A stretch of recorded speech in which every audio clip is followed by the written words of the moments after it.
Hello, hello. If anybody's out there and wants to drop a comment, looks like there's only one person in the view right now. Ah,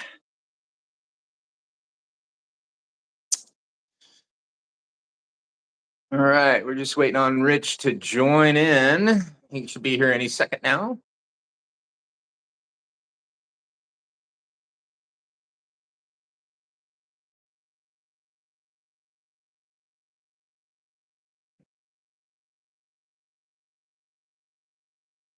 Hey, Haha, Terry. there he What's up, is. Lyle? How are you?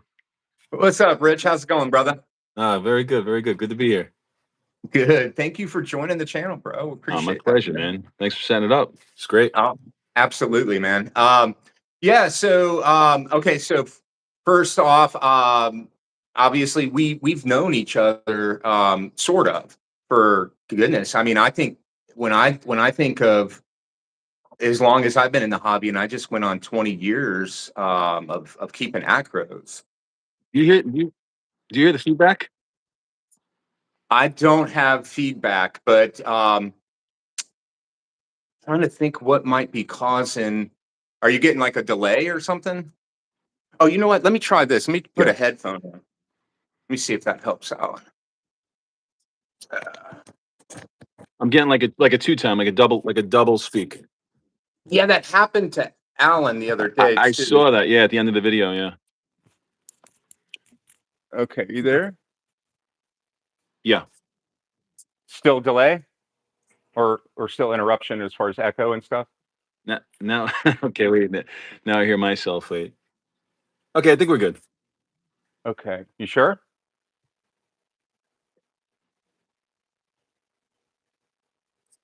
Do you hear me now? I'm speaking and then I'm hearing myself like 10 seconds later. Let's Oh, see. I think it's okay now. okay. Well, you know what? We run with it. If not, we can always just, you can just drop off and then maybe jump back in. You have the link, right?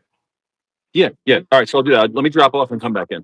Yeah, let's try that, and then let me motivate closer to my Wi-Fi server and see if that might help too. Okay. All right, you got it. I'll be right back. All right, sounds good.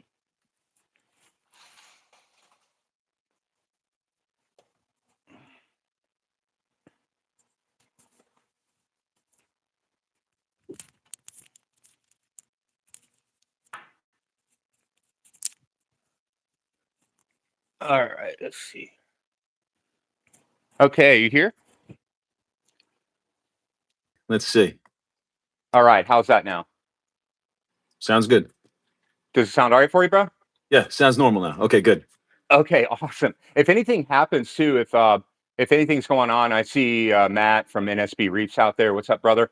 Let us know also, like, give a thumbs up or something like that, from your perspective in the viewer audience. I know that sometimes I'm kind of new to this, Rich, but I know sometimes if there's like a Yeah. YouTube going on in the background or something like that, it can cause sort of like this feedback loop. Yeah, yeah, yeah. I remember last time you said your kid was watching it in the other room or something like that. So I told my son he wanted to watch it upstairs. I was like, no, no, no, don't watch it. I don't want to have any feedback. So Yeah, no doubt, no doubt. And I might put glasses on here and there, but anyway, that's fine. welcome, man. It's great to have you. When I think of you, I think back to like when I first got in the hobby, and I know that I've been doing acros for going on 20 years now, and I can remember your name vividly. Around that time, I got into the hobby. I think you went by Jackson on Reef Central. Yeah, Jackson on Reef Central. It was an old email, so I just kind of like, when the internet first started, really, I just made it like Jackson. I didn't think I'd be going on the board like every day. And then I made it on Reef to Reef and whatever. That just kind of stuck. Yeah, absolutely. I was PLYLE02, and that's still my same email address from like 30 years ago, I think.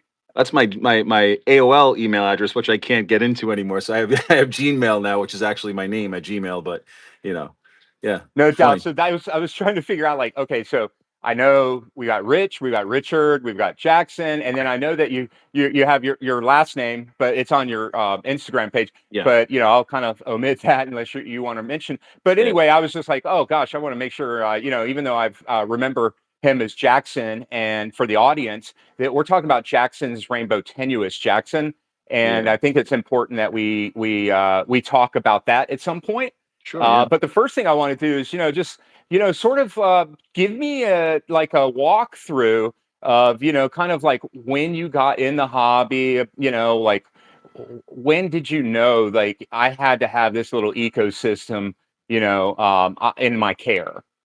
So, oh boy, it goes back like everybody else with freshwater.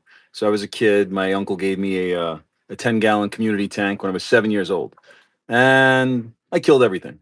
But then I learned, and then I moved on to cichlids, and I even did planted tanks for a little while, and then I did my first saltwater fish only tank. I was it's going back in about I think about '96 was my first fish only saltwater tank.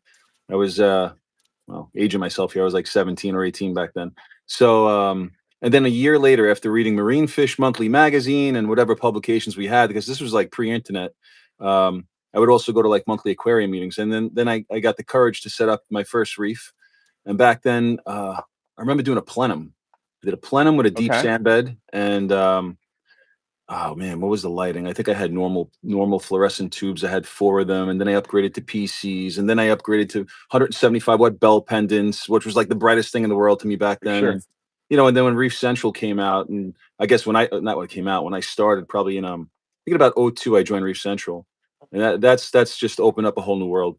Like Sure. I was looking at what the Europeans were doing. I was wow, whoa, GFO, look at this. I have no more phosphate. Well, I have zero phosphate. That was good back then, bad today. So it all changed. But you know, Yeah, I mean, what if time travel, man?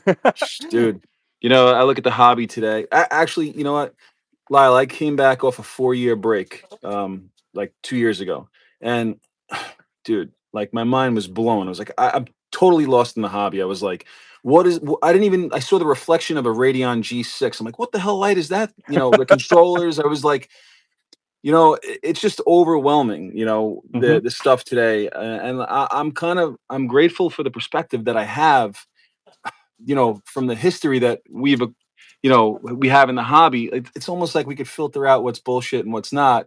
But it's still not to say I don't apply new principles. Of course I do, but I feel bad for the new guys that just kind of get marketed to death. So I Yeah, kind of hope. and it's funny that you mentioned that. I was talking to I speak to NSB reefers out there in the comment section. We chat. He's local, and we were talking about it today. And I said, this part of the hobby is really it really was so wide open because no one wants to do this anymore. They also it's become is like this show and tell thing. It's let me show it, and it's but there's no tell, Yeah. right? And so what I think is missing is sort of that what I always vibed on in the past is like this communal thing, where we build a network locally and we pass corals on to one another. I bring a coral in from my buddy's tank, and I hook my homeboy up down the street, and we are always interchanging and building redundancy in the local community, and there was something to look forward to. And it Mhm. seems like it's got so impersonal. It's like so impersonalized. Like Yeah. there's Agree. I agree. there's no there seems to be no connection, and then you wonder why so many people are so afraid to get in the hobby because it's almost like there's so much of this gatekeeping sort of you don't meet the criteria, you don't have the best equipment, or some of these things, and it's really spooks people away, I think. And really the intent of this channel was like I wanted to show with my latest build here. I wanted to show guys, I took a throw it away tank that was scratched up and I threw it together, and it's something to look at. And it might not be the nicest system on Instagram for sure, but No, but you document the whole thing. It's great. I document the whole thing, but I've also wanted to show, like, guys, you don't need to buy all of these things up front. Now, if you want to add these things in, if you feel an overwhelming need for these type of things down the line, so be it. But I think so many people think it's so expensive that it scares them away. And what we don't realize is the more people that aren't getting in this hobby, the prices are going to go up. Yeah. And then so we complain about the virtue of what we've created. And we've also done it through the name game. So the intent of this channel is really to bring sort of this awareness back to the love and the passion of acropora keeping. And so that's why I'm reaching out to people and like you, Alan. I've reached out to Adam from Battle Corals, and a Adam's few great. other. Oh, he's totally great. And I don't know whether he'll be able to join us or not. I mean, the life of a frag farmer. But Yeah. if he gets the chance, hopefully he'll stop in. But either way, I want to reconnect and revive sort of the old Reef Central day, and I'm trying to bring some of that love back to Reef to Reef as well. Anyway, enough of me. The whole idea is to talk about you. So, like I said, I wanted to get an idea of sort of your history and what makes you you and what makes you tick as far as this hobby is concerned. So anyway, to go back there, I jumped ahead. That was my fault. But so when Reef Central started, um, right away, I just had a passion for acros.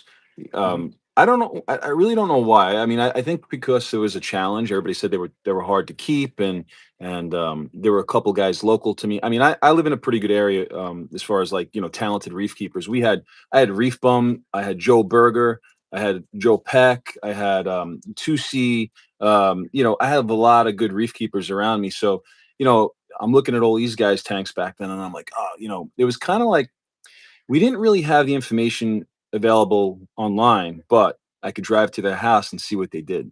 So I'm like, Sure. oh, he runs this skimmer. Oh, he does these water changes, this lighting. So, you see a tank that you like, and you do your best to mimic it. And that's basically how I learned. Um, with trial and error, of course, and then trying my own twists on things, screwing things up. I mean, I'm still screwing things up today, but you know, and then after a while, you kind of develop your own style and what works over and over again, and um, I've probably had, I mean, since the early 2000s to today, probably 15 reefs from different sizes. I wasn't always like, now I have some decent sized tanks, 200-gallon tanks, but I had nano tanks. I had 24-gallon tank, Right. 34-gallon tank, and actually, the tank that was probably like most popular of mine was a 34-gallon Solana, and that this was before YouTube was even monetized. I had like videos with 130,000 views on them, and like I barely did any videos. That was like a 34-gallon tank that looked like a Zeovit tank. I barely fed it. I manually dosed ESV. A few times a week. Like I wasn't even religious. It had 6x24 T5s over it, an ATI, and it grew like a weed. I had a purple monster in there. I had tables and everything. It's really simple. I mean, by today's standards, it would be like super cheap. It's- Oh, absolutely. I had that same tank, man. yeah, Yeah. yeah. Yeah, I I mean, mean, and I remember looking at Reef Central, and I was super inspired and by your system, and that's where your name rang out. And it was funny because years later, I started hearing about Jackson Tenuis, and you yeah, weren't in the hobby anymore. And I remember it was a show where I think it was God, I think it was Jake Adams and probably oh, Keith, right? Keith or Meckley, one of the two, Well, Keith, and Keith and yeah.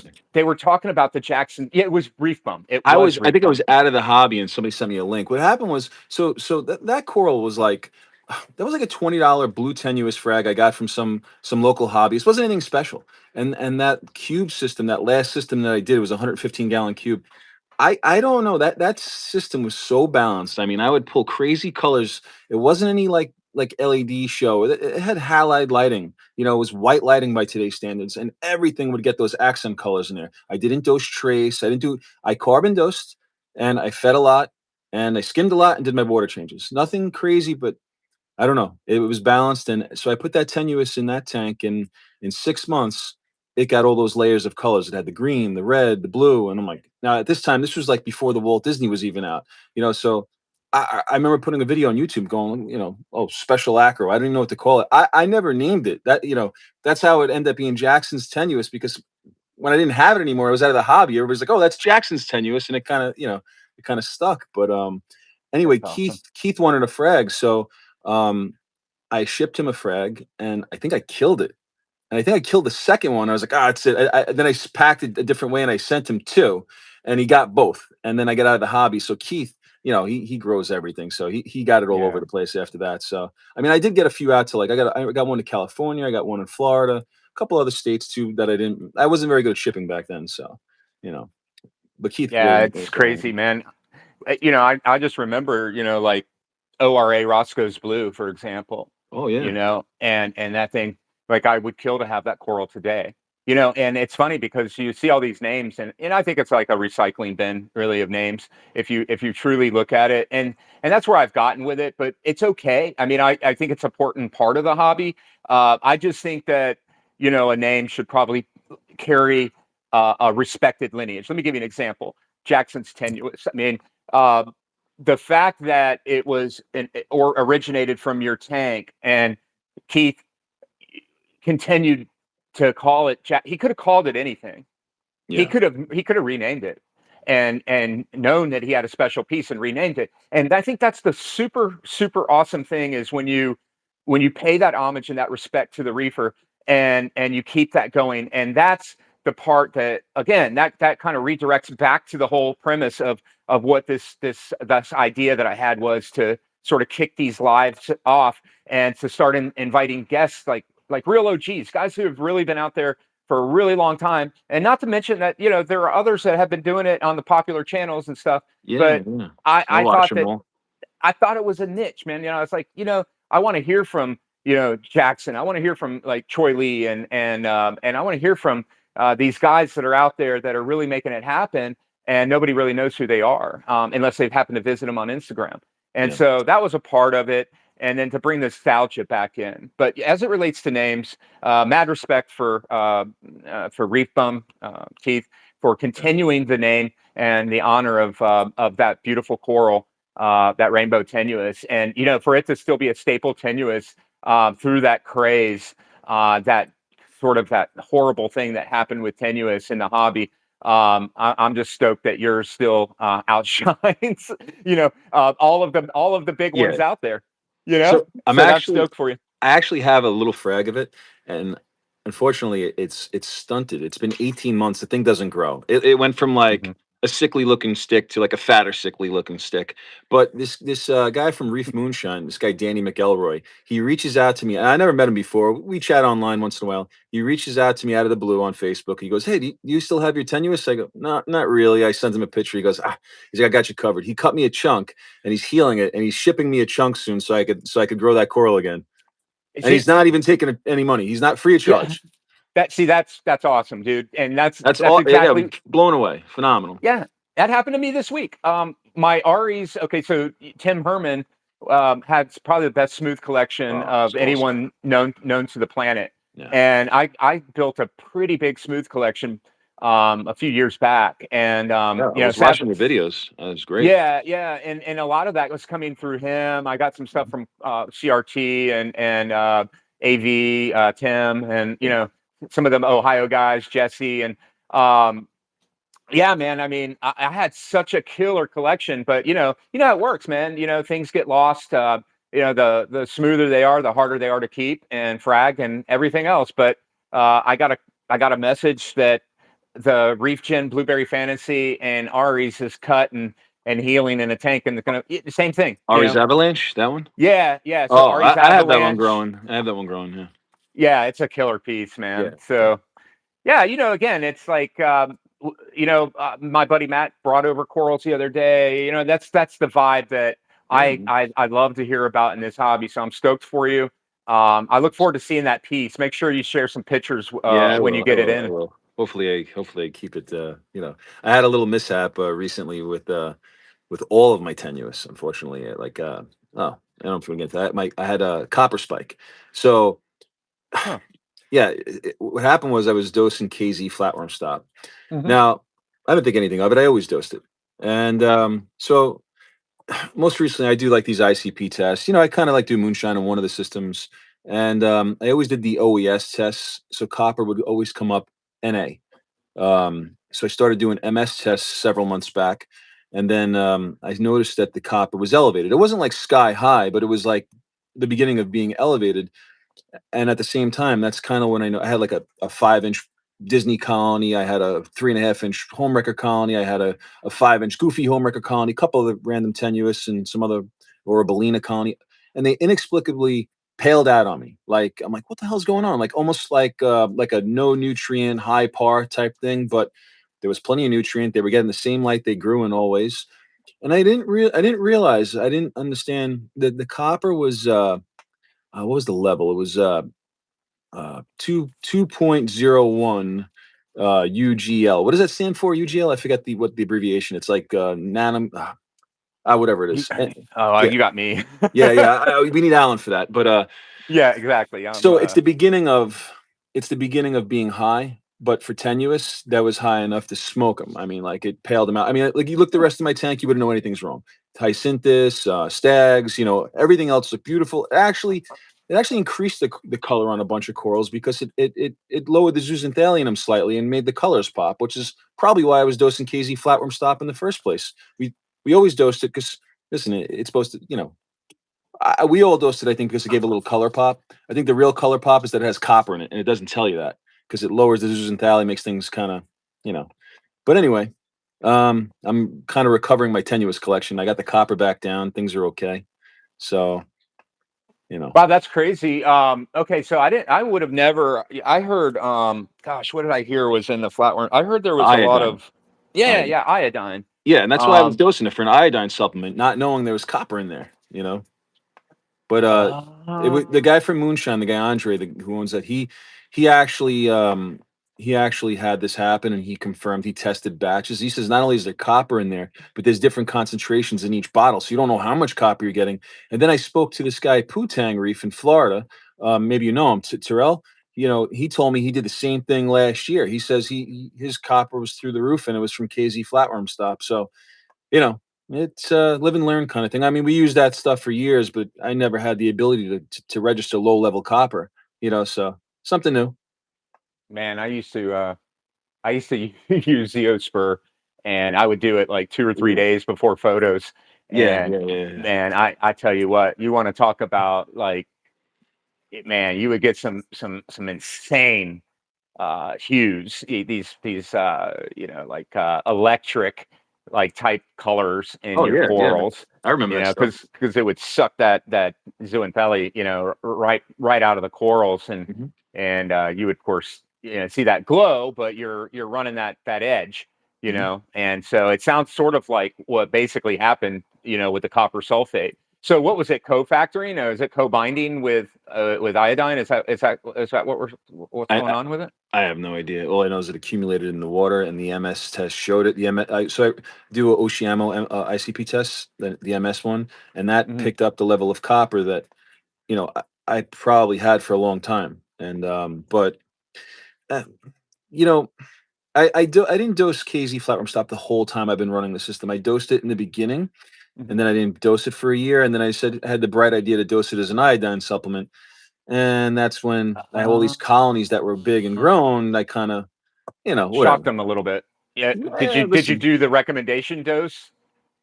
Oh, less, and it's still accumulated. So Really? the one system's 300 gallons, and I was dosing 3 ml a day, which is far less than what it recommends. Oh, I think hell it yeah. recommends 7 or something like that. Hmm. And it's I don't know. Maybe it was a bad bottle, but the copper was high in it. That's crazy because I mean I've been using that stuff for, yeah, pretty much 15, 18 years. I've never stopped using it. Now that I Yeah, think about it, I don't know that I've ever not used it. But I will tell you that I've always used half of half of half, like seriously, like a quarter dose, and it's only like twice a week at max. Sometimes just once a week. But I've never, ever since I've been in the hobby. Okay, so number one, I've never had an ICP test, even when I worked for Aquaforest. I could get them anytime I wanted at will. but I it's just, specifically an MS. Like the OES is useless. Doesn't pick up a lot of yeah, the trace. yeah, yeah. I think theirs is they have I think they have had the one where they had like several chemists that actually ran it. So I mean, it was a very expensive machine. But Yeah. either way, my whole issue, and I don't know, it's sort of anecdotal, but knowing how things precipitate, and I've always said like this to most people who ride on an ICP. ICP for a ruler like sort of, in other words, to validate what a suspicion may or may not be, I think is important. And to Mm. validate what you're doing in your reef each and every week or month or what have you, I think to validate what's going on, sure. Setting parameters for dosing based on an ICP test, I think is risky. And I say that because I've asked several reefers. I said, listen, would you take your alkalinity, would you set your alkatronic monitor on an alk test that was put into a vial? You put your water sample into a vial and you wait a week before you test it. And you're going to set your whole system up on that result. Are you willing to do that? And it's like, it broadens your awareness when you think of it like this. So yes, I think that the test can be valid. I think it can validate things to a certain degree, but I think it's only sort of a gauge. And if I think, like, for example, I go back so old school when it comes to any kind of dosing of trace elements. And Alan and I sort of wanted to get into this, but we're probably going to do it a little bit more in follow up, which is, I think these organisms are coming in through food sources more so, and I think they're getting it through their foods, not necessarily through osmosis or through the water itself. And so for us to just continue to focus on water and water purity and water clarity and look past the reef, look past the organisms and look past the animals that are basically holding these things in flux, I think is probably, to me, I think it's a little risky. And I think that's the part that Alan and I want to really expose, and I think others expose, Yeah. is like, we don't really know. And And for us besides to that, say like, we know, is chasing some of these trace, like for instance barium. Nobody knows what barium does, but it depletes or oxidizes or somehow gets lower in the water level. But we dose it like rubidium. What the hell does rubidium do? But it depletes in the water somehow. You know, I listen, I did the full thing for like 6 months, right? It's expensive, right? They charge, like, if you go to Moonshine, he charges like 20 bucks a bottle. I ended up making a lot of them myself. It's literally like a little dusting of 2.2 grams of fluoride in 1,000 ml. It's nothing. It's a dusting, and that's two $20 bottles if you buy it retail from them. Anyway, I don't even want to get into that, but the thing is, I didn't specifically see a difference from the trace that I could notice. What I did like about the program, um, I liked seeing the verified numbers on the majors. Okay, I like seeing the heavy metal concentrations that I didn't know prior to that. Like, I was never able to pick up tin. I was never able to pick up accurate, like, manganese and iron. Um, and because they would always come up Na and OES, or like just some random number very low. It wasn't accurate. Um, you know, it's just kind of like a safety net because I have like a lot of corals now and I have two big systems. And like, if something wasn't right, it gives me a shot at maybe diagnosing it, instead of just deeming it bacterial or something like that. Because I do have a pretty good biome, I think. I mean, I have, all live rock, and, I did things the old ways. I feed well, I have a good bio load, I don't run mechanical filtration. I just, I'm not trying to strip the tank. I do skim heavily. I do my water changes, you know, but when things are wrong, it's nice to have that to lean on, and that's kind of why I use it. It gives me a little sense. Like, I would have never, without that ICP, I would have never known my copper was slightly high. I wouldn't have known. I was thinking it was white bugs, so I was dosing the system for white bugs proactively, even though there was no white bugs, and it made no difference. And my a good buddy of mine who's like he's like him and I like back each other's systems up with coral. He's got a mm, 1,000-gallon system with like 4 tanks pumped together. He's losing his whole tank, and oh he's shit, old school. He's like pig-headed. I mean, he's like way more old school and pig-headed than you and I combined, right? I'm like, dude, do an MS test, do an MS test. He's like, no, I'm not doing that shit. Blah, blah, blah. So he finally, I'm like, you have a toxin. I'm like, this is not bacterial. He's losing corals for like 2 3 months in a row. He finally does an MS test. His tin's through the roof. His tin was coming through his RODI source water, and it was getting in his tank, and he was able to diagnose it. So now he ran some Metazorb. He's got the tin down. Things stopped dying, and you know, that's it. But it's useful for that. As far as tracing individual trace, I'm not a believer, and it's extremely expensive on large systems. You go through those bottles like crazy.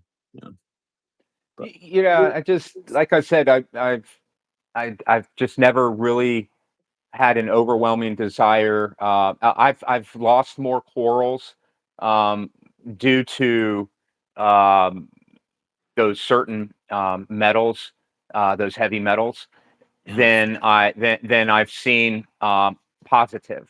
So I have trace elements. I have the tropic marin. What is it? The anion and the cation. A and K. Uh, yeah, the A and K. Yeah. And I dose that once every 2 weeks. So I'll do a water change every 2 weeks. So the off week, I'll do that. The off week, I don't do water change. Like midweek, I'll do it. But yeah, it's just not something that I have a hard time when I think of it from a gardening perspective, like I do, because I've made that different move in life. Now I see things so differently. Yeah. I can't. I look at, well, the water, for example, and I have a hard time believing that water changes are really even necessary. And I think maybe even wasteful, and maybe it's even wasteful on salt. Maybe it doesn't. It doesn't dissipate. We know that.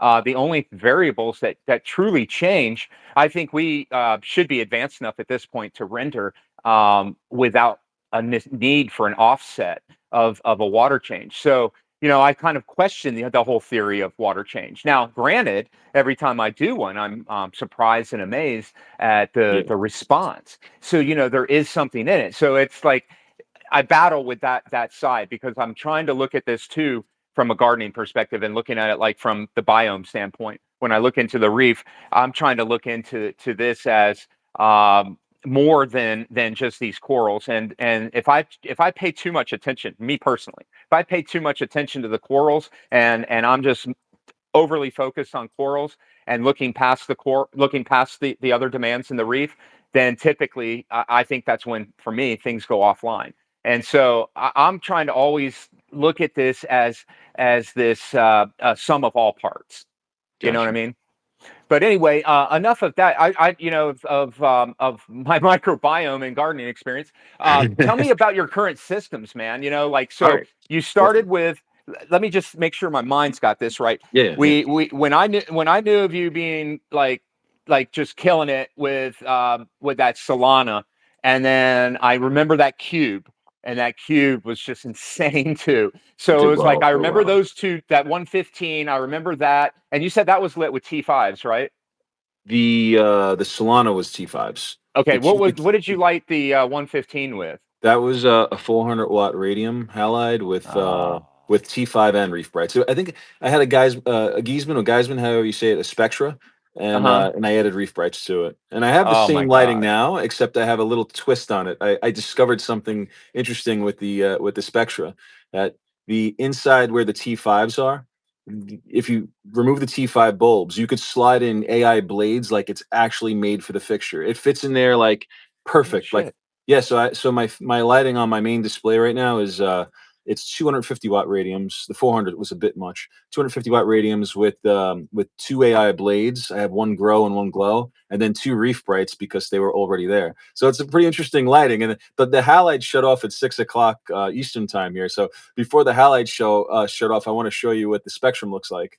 Oh, heck yeah. Yeah. In fact, do you have the ability to flip around and maybe Yeah, like yeah, come walk on, around and let's look like at this place. do a So this is little show off? yeah, this is a 200-gallon. Well, here I'll show you. So Look, are we, tell me wait, about hold on. this room we're in. Is this like your So geek out room? this is my unfinished basement, which is my it's my Ah, mini dude, title that's gardens over badass. here, right? Dan is one of my idols. You know, I love the way. Oh Yeah, I don't my have a bow tie. I gosh. should have wore a bow tie. So this is my main. Wait, I gotta give you the clip. Hold on. This clip, by the way, is not an orange clip. This is a brown clip because this is shows a more accurate representation of full spectrum. So All right. So is this the main one that I'm seeing all over Instagram right here in yeah, Reef so to Reef? this is a 200-gallon innovative marine. If I turn like this, could you see better, or is it has to be like This way, this? the way you have it right now, Okay, right okay. there. Yeah, so this is a 200-gallon innovative marine. It's 6 by 30 wide, and it's only 22 high. I wanted something a little bit higher, but for the price, I couldn't beat it because custom tanks were like triple the price. So I made a sacrifice. It's fine. So this is anyway. This is what I was saying with the lighting. So there's 250-watt radiums, right? This is Hmm. a grow and a glow. Now it fits right inside that groove. This was actually be where where the protective film is for the T5, and it Oh, fits that right is in there. insane. Dude, I mean, I left the sides open because it's an unfinished basement. I really Oh, don't that care. is so More slick, ventilation. dude. Look Yeah, how so neat that is. Oh my God, you that's you can't clean. believe you can't believe what those blades add to the spectrum. Like if I Oh can't do it now because man. I'm on the phone, but if I turn the blades on and off, the change in spectrum is so different. And the blades alone, just the blades and the reef brights, I'm still seeing like 300 par across the top corals, and I'm seeing about 175 on the bottom. That's without the halide.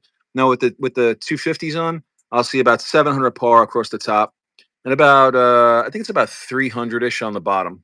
Oh my Uh, God, dude, your colors are looking so freaking there, amazing, dude. you know what? Listen, it's a. the- I don't know. Let me just put it this way: halide is not the most forgiving when it comes to like acclimating a coral that's been grown in non-halide conditions. So I usually start them off well, the T5s aren't here, but I have T5s and radions here, and then over here is fake radions and T5s. I usually start them off in a hybrid setup, get them growing under that before I transfer them over here. Because if I just take a coral that's blue LED Wow. grown and put it in here, it just freezes. It won't grow. So Wow, look yeah, at that. Is that an F flow down there in the center? yeah, this is I got That's this from oh man, look at Pistoiosa, those. Fred. It's a little browned out because my phosphate shot up a little bit, but it's a Tyree $500 F flow or whatever. From I got that from I mean I bought it as a Reef star, but it looks like leprechaun's beard, whatever the hell it is. It's nice and fast growing. It's got really nice color and pollination. Nice Pieces of the table, man. ocean. It's Afterburner. This is a Battle Corals Strawberry Fields. Then I have a AV99 Orange Crush, which is basically the same coral. Tussi's granulosa. I got a couple smoothies going. Look, I got this coral because of you, by the way. I can't grow it. This is the purple candle. It just sits there and it does nothing. And yeah, purple candle. You get this. You get this. Okay. All right. That's something from Shit. Carolina. It's hey, listen. There's a pearlberry. Some of the OG. Yeah, the How OG can I pearls there forget? too. I got to show you the most special coral in this tank. Now I drove 6 hours each way for this coral. Stayed in a hotel room for one coral. Okay. Was that a blueberry fantasy? No, you. Hold on. You tell me. Look closer. Not the blue. Not the blue one. Right there. Oh, purple monster, yeah. Tyree Purple Monster. I got it from a real old school guy who doesn't ship. He's in Boston. He has a colony, grows. It's just like I remember it, like zero nutrient, totally pale. I mean, it darkened up purple in my tank because the nutrients, but he still has it going. And I called him a year ago and I was like, dude, if you ever get a frag, let me know. He called me up over the summer and he's like, you still want it? I was like, yeah, I'll be right there. So I got in the car and I drove 6 hours to him to go get it. And if it hopefully it lives, it's growing. It grew. I have it for 3 months. It grew quite a bit. Let me take this off in a second. I'll I'll give you a better idea what this looks like. Hold on. You got to get the little. We're gonna go swimming, Perry. Hell yeah, man. And you got a killer frag station right there. That's badass. All right, there we go. All right, what do we got here? So, uh, pink lemonade. Mm. I don't know if I could focus on this. The camera's like, Oh, uh, I can see it just fine. And look at that. That looks like a red Ferrari or something. no, it's the Or fox gene. It just oh, kind okay. of You just got it broke got it that. looking really red. Yeah, it's getting like really high par there, and then I don't know. This is I don't know this is what the hell is that one? The uh, I can't even Is remember. that Shades of Fall? Is that a Nasuda? No, it's a RMF's Tiger's Blood. That one there, Okay. it's a Siberia. Oh, okay, okay. And That's then freaking beautiful. this is a nice Millie. It just I can't get it to grow fast. This is the Red Wing Yeah, Millie. I don't know. I can't get those bright white growth tips on it for some reason. It just kind of does. I don't know. I don't think it's acclimated. This is the Raising Reef Blue Flame. That's growing fast. Kind of looks a little pale though, but maybe it was the copper. It's dark. that thing's beautiful. Pearlberry. This is TSA Optimus Prime. Mm. There's that purple monster. Oh You see it from wow. the top. Yeah, It's you putting got out a that lot of looking nubs. really purple. Dude, it took to the system immediately. It's growing. Like if I showed you what it looked like 3 months ago, it didn't have all those nubs. So it's growing really fast. I mean, for as far as a purple monster goes, that's just a no-name Millie over there. There's a Australian shortcake. Tussi's granulosa, dude. I love this piece. Oh yeah, that's a killer granulosa. Oh, there's my Arby's Ireland. She started growing. Oh nice, it's looking good. Yeah, it was a branch. I killed it in the base state, and that's coming back just to whatever.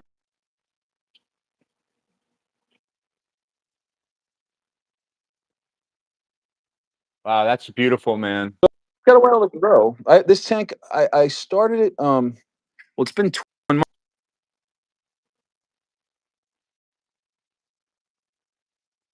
lot of stuff. Not only did I get flatworms, but I started the system, and my salinity was actually 1.021, and I didn't know I was using a cheap refractometer.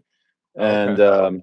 once I got the flatworms, I decided to break the whole thing down, and that's when I set up this tank. So last summer, I had all those corals in there. Well, it wasn't half the size though. All the corals in here, and I dipped them in racks the whole summer to kill all the flatworms. So after like 2 months of that, I reset that tank up. So this tank really, September last year is when I put all the corals back in here, but it wasn't like it grew a lot in the year. Let's put it that way, And then most of this growth in here in these tanks come from the overflow from that tank. Okay, so what are So we looking at here? Are these just like backup tanks or So just let me to just feed the clarify. I addiction know or I'm all over the place. It's like overload. Okay, so this 200-gallon display system has this tank, which is supposed to be a frag tank, but it's not. What it is it's my booger tank, right? So these are like okay. the expensive little boogers that I want to grow. That I see all the pictures online, and they don't look good under halide. Most of these corals, like an orange passion, it sucks under halide. It doesn't suck under halide. It looks so much better in here. Like, look, I'll give you an example. This Princess Peach, right? There's a Hmm. Princess Peach under Radion, right? Now here's a Princess Peach under halide. It's like a different coral. I mean, they're both nice, but the rendition is totally different. So, Totally. going back and forth with all these pieces, if they're not too expensive, a lot of times when I buy a coral, I buy two because I like to grow them under halide. You So know, I would say the here's what happens to me with LEDs. I think predominant colors outshine um, in LED blue driven tanks. I think the predominant outshines than in a white driven tank like your display. Okay. yeah, However, I think it's the subtles and the undertones that disappear or aren't even really there under blue, where you're getting an array under white driven systems. So yeah, look, I think that's what I've just grown to love is I want to be able to look at the complexity of the coral. I want to yeah. see more of the layers of what it has to offer as you stare at it than just two colors, right? Your green I agree. fluorescent pigment and You then lose the whatever the purple and the predominant. blue under LED. Yeah, it's some of that stuff. I mean, I'm not trying to bash on LEDs by any stretch. I'm using them, but No, no. I think that there's just something about looking at like your display and seeing that full um, array of to me it outshines the blue tank, even though it probably looks cooler to look at the blue tank. I would be stuck in front of this one, honestly, if I were over to visit. But that's just me. That's a little bit of that old school. It's It's there's no right or wrong. It's just whatever you like. It's just different. Yeah, listen, having them side by side, I go back and forth what I like better. It's just honestly though, I think LEDs you get a little better color rendition. This is like ramping down. I normally don't run them this blue, but these lights shut off on this tank at like 7 o'clock, so it's already ramping down blue. But um, whatever. I have them here, and that's it. This is the last shot I have to run halide. It's not. I could go buy LEDs tomorrow. They're in the store. Good luck finding a spectral like this. So I'm gonna run this. I'm gonna grow the tank out, and if I ever want to change, I'll have that opportunity. So Oh yeah, you this won't be able to system, do it the other way around. exactly, Yeah. exactly. So I'll leave alone. So now what happened was I got so many corals in the system. I wanted a backup because what was happening was I was like growing multiple colonies of pieces. I'm like, oh man, if I ever bust a seam in a tank, I'm gonna lose so many corals or something like that. So I decided to set up a complete other system. So last winter, my local fish shop got these exact tanks. And I was like, wow, those are nice. Where'd you get these? And he got them from this site called SC Aquariums. It's a China company. Okay. No, I And know him. I got a tank from him. Yeah. yeah, and they were like priced. This is like pre-tariff. They were priced really reasonable. I was like, holy crap, you know what? And I was like, Steve's his name. He's a killer dude, man. I dealt with a Uh, guy, William. I was emailing back and Okay. forth with William. Listen, I sent him what I wanted, the exact dimensions. He drew it up. I okayed it, and the tanks came in like 3 months. I got the aluminum stands, and so these are plumbed together. So these are two. So this is actually these are these fake radions. These are called X30 blues, and they're just in Okay. a T5 hybrid. Now, these have been flawless. Now, I did get a batch on the other tank, and all three broke. I don't know what was different between them. So, the lights work. They mimic G5 blues, okay, and they Okay. work. Listen, for like $200 a light, you can't beat it. But whatever, I can't recommend them because I had three that broke, but these are fine. So, and then this one here is this is four blades in here. This is three grows and one glow. Which this to me Wow. like kind of reminds me of like a T5 tank almost, but with more pop. The par and the spread. I really love blades, man. Like the par. Oh yeah, this is my standing wave. This tank, you can see the flow. It's just one gyro here, one gyro there. Without the Euro brakes, the Wow. water would shoot out of the tank in this. Oh, You know. totally. And you might even Oh, and my you quarantine. might even lose a panel. Can't forget my quarantine tank here. My little 25-gallon water box. I just, this guy's. I'm not putting a tank in a 25-gallon. He's coming out. He's going in the big tank. I just wanted to make sure it was okay. But Wow. Okay, so are all of these running independent? Are they all plumbed into one? What's going on? so these two here are together. Here they're tied into this sump right here. Okay, Oh, okay, I so got you. so they're primarily calc on this system, Okay. and then whatever it doesn't, the calc doesn't keep up. I'm using all for Reef, which is my little doser there, and I also have ESV magnesium. And here's all my moonshine crap, which I don't really dose much of anymore. And then this system here is tied into this sump over here. Hmm. And just a 75-gallon tank I made. I made little socks, got a Bubble King skimmer. Same thing, Calc Alpha Reef. It's got its own controller and everything. And you know, Wow, man, that's that's it. a pretty elaborate setup. Now, are you doing any type of air exchange down to the basement? Like, are you bringing in fresh air, or because that's So that's probably building your humidity in that enclosed space, I would imagine. down here, so I have a dehumidifier in this corner of the basement that's plumbed into my sewer, and then I have a Okay. dehumidifier over here that goes right into my sump pump. So these two Okay. dehumidifiers. I mean, you can look at the humidity down here. Look, it's 50%. It's dry down here. It's Yeah. always dry down here, and I have a I a see. ventilation system through my Okay. HVAC here, so I get some fresh air exchange in here. So I don't have high CO2. I don't have high CO2. Like you can see my pH right now. Oh, excuse the ORP, because the ORP I just did a water change yesterday. The iron, so you can see my pH right now is 8.35. So can you? There you go. Oh, wow.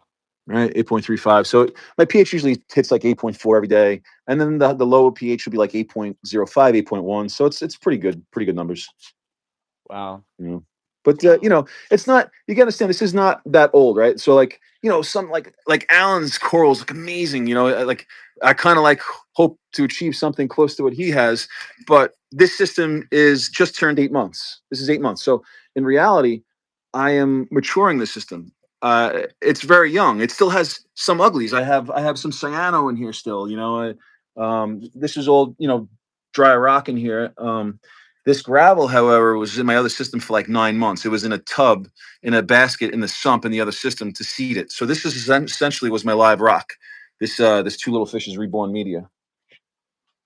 Yeah, I mean, And you could, if you took 1 square inch of that tank, and you looked at it under a microscope, you could only imagine what kind of war is going on there inside our systems. And you've got a lot of holobiont bacteria that's sharing in these systems, and through the virtue of that, that is what's keeping these systems stable. And so, in essence, you really do have what you're trying to drive in Alan's tank.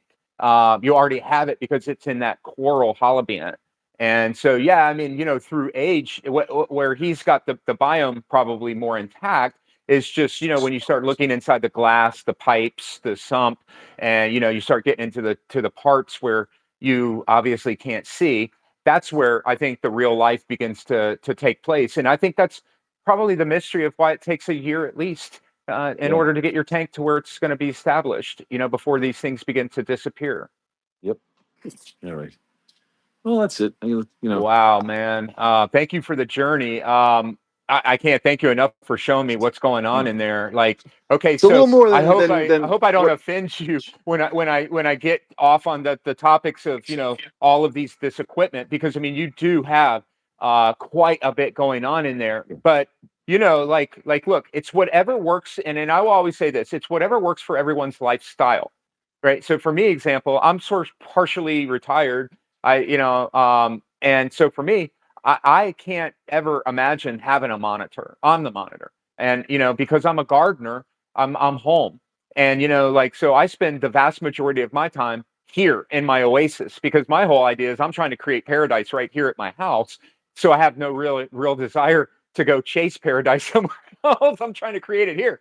And so when I step out into my yard, it's like creating this environment. And I sort of take the same approach when I'm looking into the reef. And I think in time, you'll be able to to drive that experience. But I have enough time that I can get into my tank every single day. I have a calendar where everything that I want to do with even my little nano is pretty much loaded on a calendar, handwritten.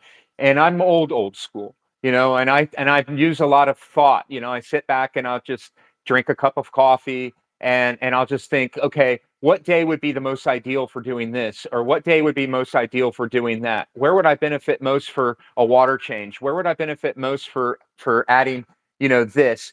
How could I spread it out throughout the week so I'm not overloading my system when I'm doing one particular thing? Because I mean, I'll have different foods that I feed each and every day to drive that microbiome experience. So I'm a big nut when it comes to that stuff. And for me, that's what's helped me to get to where I am with this little reef that's not even a year old yet. Are you Um, still carbon dosing in this tank? oh yeah, I do. I do two different types of carbon source, and I do two different types of bacteria, three different types of bacteria. Yes, Um, that's an old school thing. Like the day, like the younger guys today, like nobody carbon doses anymore. Um, I mean, none of the younger guys I know. It's kind of, I don't know. It's like only the old school guys seem to do. I carbon dose. I dose 3 ml a day of Bacto Balance, and then mhm. Tropic Marin Reef Active. I give it a shot maybe once or twice a week. Um, that's only in the display system. The other system still has cyano in it, so I'm afraid when I carbon dose, it's just going to explode. Because I actually tried it a couple times, and it makes it worse. So you know, uh, I don't know. Cyano still confuses me 30 years later, Perry. I don't know. I don't know. You know what the Yeah, right thing is the with it. cyano, yeah, I can definitely give you some advice on that. Yeah. At least based on what my experience is, some of the things that I've done that have worked really well. But as it relates to like the newer reefers, it's just a lack of sort of a lack of knowledge as it relates to what we're speaking. So the industry has sort of steered us to a high nutrient based system in these blue lit systems, which makes complete sense. And I understand why the industry is sort of going in that direction, is because it's a safety type of deal, right? You have more of a blue spectrum. It's less algae that's going to happen within the system. It can be a little bit easier to guide somebody into the system. And I think particularly when they get into like acropora keeping, I think that I just think that the phosphate deal, it's gotten a little bit out of control. And here's what I'll say with phosphate: we don't even know. It doesn't even matter. I don't even think a test kit is required. The only test kit, personally, for me that I even use is an alkalinity test kit, and I only do that once every couple of weeks. But and that we all have our own way of doing things. But again, I use observation. I try to look at the reef and spend time with the reef, and really try to service the demands of the reef through intense observation. And carbon source is what I didn't really understand about it is what is it? And essentially a carbon source in the soil, speeds up the micro biology. And so when we are trying to use a carbon source, we are trying to speed up the bacteria, or feed the bacteria within the system. And I think that's probably, people are so afraid of phosphate and removal of phosphate, but they don't understand that Yeah. essentially what it's doing, it's sequestering it, and it's holding it so that it becomes a food source, a viable food source. So when you're using carbon source, you're actually, especially as a new reefer, you would be crazy not to use carbon and bacteria source dosing, especially in a time when we're limited with live rock capacity. And so Yeah. I the think the way guys we've that run, steered. sorry, I think the guys that run the low nutrients with the carbon dose and run into the issues. They completely strip their systems. But Mhm. you know, with And the I don't think, but I think that's probably, I think what's happening is if we test the water and we test the water, we can't quantify what's going on in flux. And I think that's what I want to try to expose with the microbiome. We don't know. I can do a water test right now, and how do I know how much phosphate nitrate is currently in flux? How it's much true. trace minerals are in flux? How many True. organisms are currently temporarily harboring all of these different things? And we really don't know. And so if we continue to lean so hard on tests, and we sort of allow the test to guide us versus observation and intuition and understanding of the tank before we make these decisions. That's all I ask people is just before we make decisions, are we really are we doing this based on emotion or are we doing it based on logic? And emotion to me is when we're having a knee jerk reaction based on a Salifert test that costs $16.99 on Amazon. I'll beat you by tomorrow. Yeah. I mean, think about it. And instead we're putting thousands and thousands of dollars of these organisms.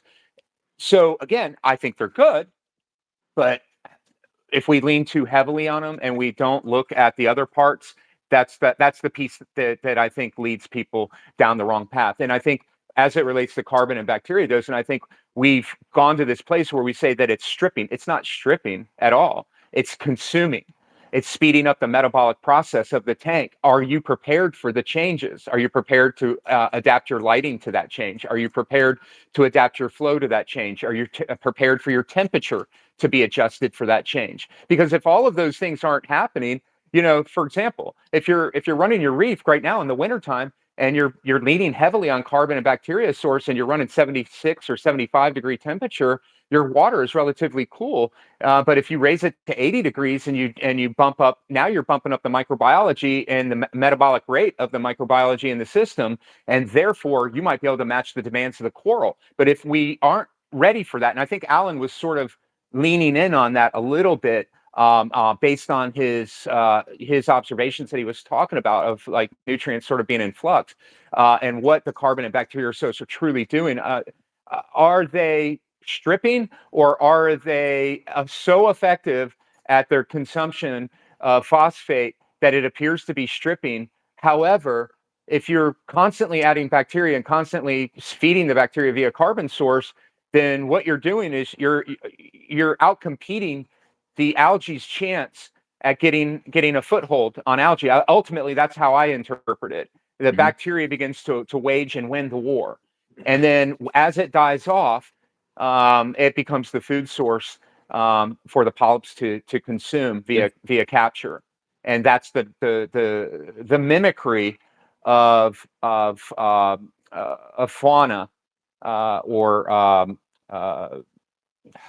microfauna and what the free floating algae they would consume zooplankton in the ocean. So I think basically bacteria becomes mimicry, if you will, in an enclosed system. That waterborne nutrition is like the mystery in reef tanks. It's so hard to replicate. You have the principles you stand by, and you're able to, create these naturalistic effects in food in the water and stuff like. And then there we are mechanically filtering water out with rollers and all kinds of stuff. There's so many counterintuitive methods. I Hmm. find myself going back and forth with methodologies. I'm like, oh, Ooh. I see, like I had an algae scrubber on that system, on the display system, and my nitrates and phosphates both read zero, and I started getting pastel colors. So the old me starts panicking. Oh, I pull it off, right? And the nitrates shot up a little bit, no big deal. Nitrates were like 8 or 10, fine. The phosphate shot up to 0.3. I didn't do anything crazy. I just watched it. I watched it, and then what I did notice. I did notice darkening of colors. I know like that efflow turned brown 3 months ago, and it's just lightening up slowly. Now I don't want to sound vain, but like I'm looking at specific corals and I want to get the colors out of them. That's why I picked those specific specimens, you know. So when I see something get dark when it's supposed to be lighter, or I look at like pieces of the ocean, he's got like this crazy freaking color, and I'm like, mine looks like ass. You know, I'll play with the lighting or whatever, and I'll adjust the nutrients or maybe move it to more par and try to manipulate that color, you know. Um, so that's why I don't obsess over the nutrients. I don't think the coral's gonna die from it. But you know, to play with the colors, yeah, I'm guilty of it, you know. Yeah, I was lucky enough um, to be mentored um, at my very beginning stages of collecting acros back in 2005 and six, somewhere in that time frame, and that's about when I got into acros. And he was an old Zeo head and tank of the quarter for Zeovit back in the day. A guy named Don Miller in Tampa, and he was getting out of the hobby and breaking down his tank and sort of introduced me to the concept of Zeovit. So I don't know really any other way. However, I didn't. I thought I understood how these systems work for Yeah. years and years and years. I thought I did. I work. You know, I even Our did some work. perspectives are always changing. What we know today, 5 years, we'll look back at this conversation, we'll be like, oh, we didn't know anything, you know? You know? Totally. And I think that's why I try to stay humble and just be a Yeah. servant to the reef. The garden opened me up really to a whole new world of seeing things. Seeing past like I never really could see carbon source and bacteria source the way I can see it now that I've become a gardener and I've understood the soil web, and it works almost identical in my opinion to the way the reef microbiome and the soil microbiome and the gut microbiome literally are almost one and the same, and they're all literally, oh my gosh, there's even crossover of certain bacteria strains, you know, I mean the common ones rather, which is pretty interesting. But when you look at those worlds, they're very interesting because like just even in your gut, it's like a whole new universe that's going on inside of your gut alone. And I think it's very fascinating to me. And to start seeing the reef with this sort of new set of refreshed eyes from this gardening perspective. And I sort of fell into this, and this is why I got out of the hobby because like I fell in love so much with gardening that I had to get out for a minute because I just Yeah. couldn't do both at the same I was time. bummed when you get out, dude. When you like, oh man, I was watching your videos. I just got back into the hobby. I'm looking at your coral showcases. Like, I really like that part of your videos. The way you would like take each coral and give you your own little story on it. And that's how I ended up with that purple candle that won't grow for me. But I'll get it to grow, and I'm gonna get it to grow, and I'm gonna send you a chunk when it does grow. It's a killer coral when you like so a purple granulosa. Like I don't recall ever seeing a purple bodied granulosa, but then to Yeah. see the with the kind of the neonish tips on it, Is that what it is? The granulosa? I didn't even realize it was granulosa. I believe it's a granulosa. I wanna say that's how Tim I remember he was, he I think he had told me when he gave it to me as a freebie in a pack, Hmm. he had said it was a granulosa. But who knows? I mean, Yeah, yeah, it's yeah. really hard to. I mean, I don't think we can really truly ever even properly ID these things, but we do our best, Yes. right? I do. So, I ID them you know, looking at pictures on Google. You know, it's like, oh, he called it a speciosa. Let's call it a specio. You know, that's y- you get five guys yeah, that say the same thing. Okay, that's what it is. You know. yeah, I mean, like, look, like I said, that's why this was designed was to for an everyday average reefer who, says, hey, I don't need to buy a brand new Red Sea kit with, all of these bells and whistles. I can go down and buy as my boy Matt said, I can go down and wait for the dollar a gallon sale and hit that up and start myself a little reef. And if I'm in 6 months later, a year later, and I'm really, really enjoying it, then go from there. And I think that was the part of how we did things in the day. And I think that, hey, if you have the ability to do that and jump right into like one of these big systems, I just don't think it's a smart thing to do. I mean, I think if you want to upgrade into certain things over time, it's probably okay. But Yeah. I think that some people, are at $10,000 on a 100-gallon tank, and they Easily, haven't even got the easily, first coral. You easily. know, Yeah. Some of the guys get. I think some of the guys get into it for the tech, and you know, they like more of the equipment side and the automation side sure. than actually know about the animals. You know. Well, Um, that's fine. I mean, yeah. look, as long as I always would say that, we could also look at it as art. Some people, Hmm. just want it over in the corner of their home. They don't want to have nothing to do with it. They don't even want to feed the fish for Pete's sake. They just want that piece of the ocean in their home, and it's an art thing to Hmm. them. And if they can afford to have someone service it and so forth, hey, so be it. As long as Yeah. the animals get treated proper, that's all. That again, that's all I've ever really cared about. Like, and I think that's the most important thing that we, that we do is to uphold the animals as, kind of the holy grail in this hobby. And when we take that service approach, at least for me, if I take the service approach to this reef, I've had alkalinity down to 5.1 and as high as 11.9 over the course of a month, and I've never had any issues. Right, and it's because of the attention and love and the desire. There's something to be said on this whole other level of ability for humans to engage and interact with these hybrid animals, and the fact that we're able to keep them in our homes when they're thousands of miles away coming from an ocean is just insane. Yeah, Uh, it really is. and I think that's the part that I want to champion in this. And this is like I want to make sure to uh, is to keep the passion and the love for what these animals have to endure to make it into our tanks. You know, Yeah. and and to look past like the name game. So I no longer care so much about the name game anymore. I look at it like I did back in the day. I look at the corals and I'm looking at my reef and I go, okay, I have too much color in this zone, right? So this zone, I need to add a yellow, or I need to add a Yeah. red, or I need to add a blue, or whatever. And I'm Contrasting looking at it colors. from that perspective of, how can I look away from this reef 10 feet, 20 feet away and just see a crayon, a Crayola box, a Yeah. box of Crayolas. And that was always my dream. Just like you, I've been a color chasing fool since day one. And I haven't stopped. I haven't stopped. That's why I do what I do with reefing, and that's why I'm diligent. Is I'm a color chaser. Yeah.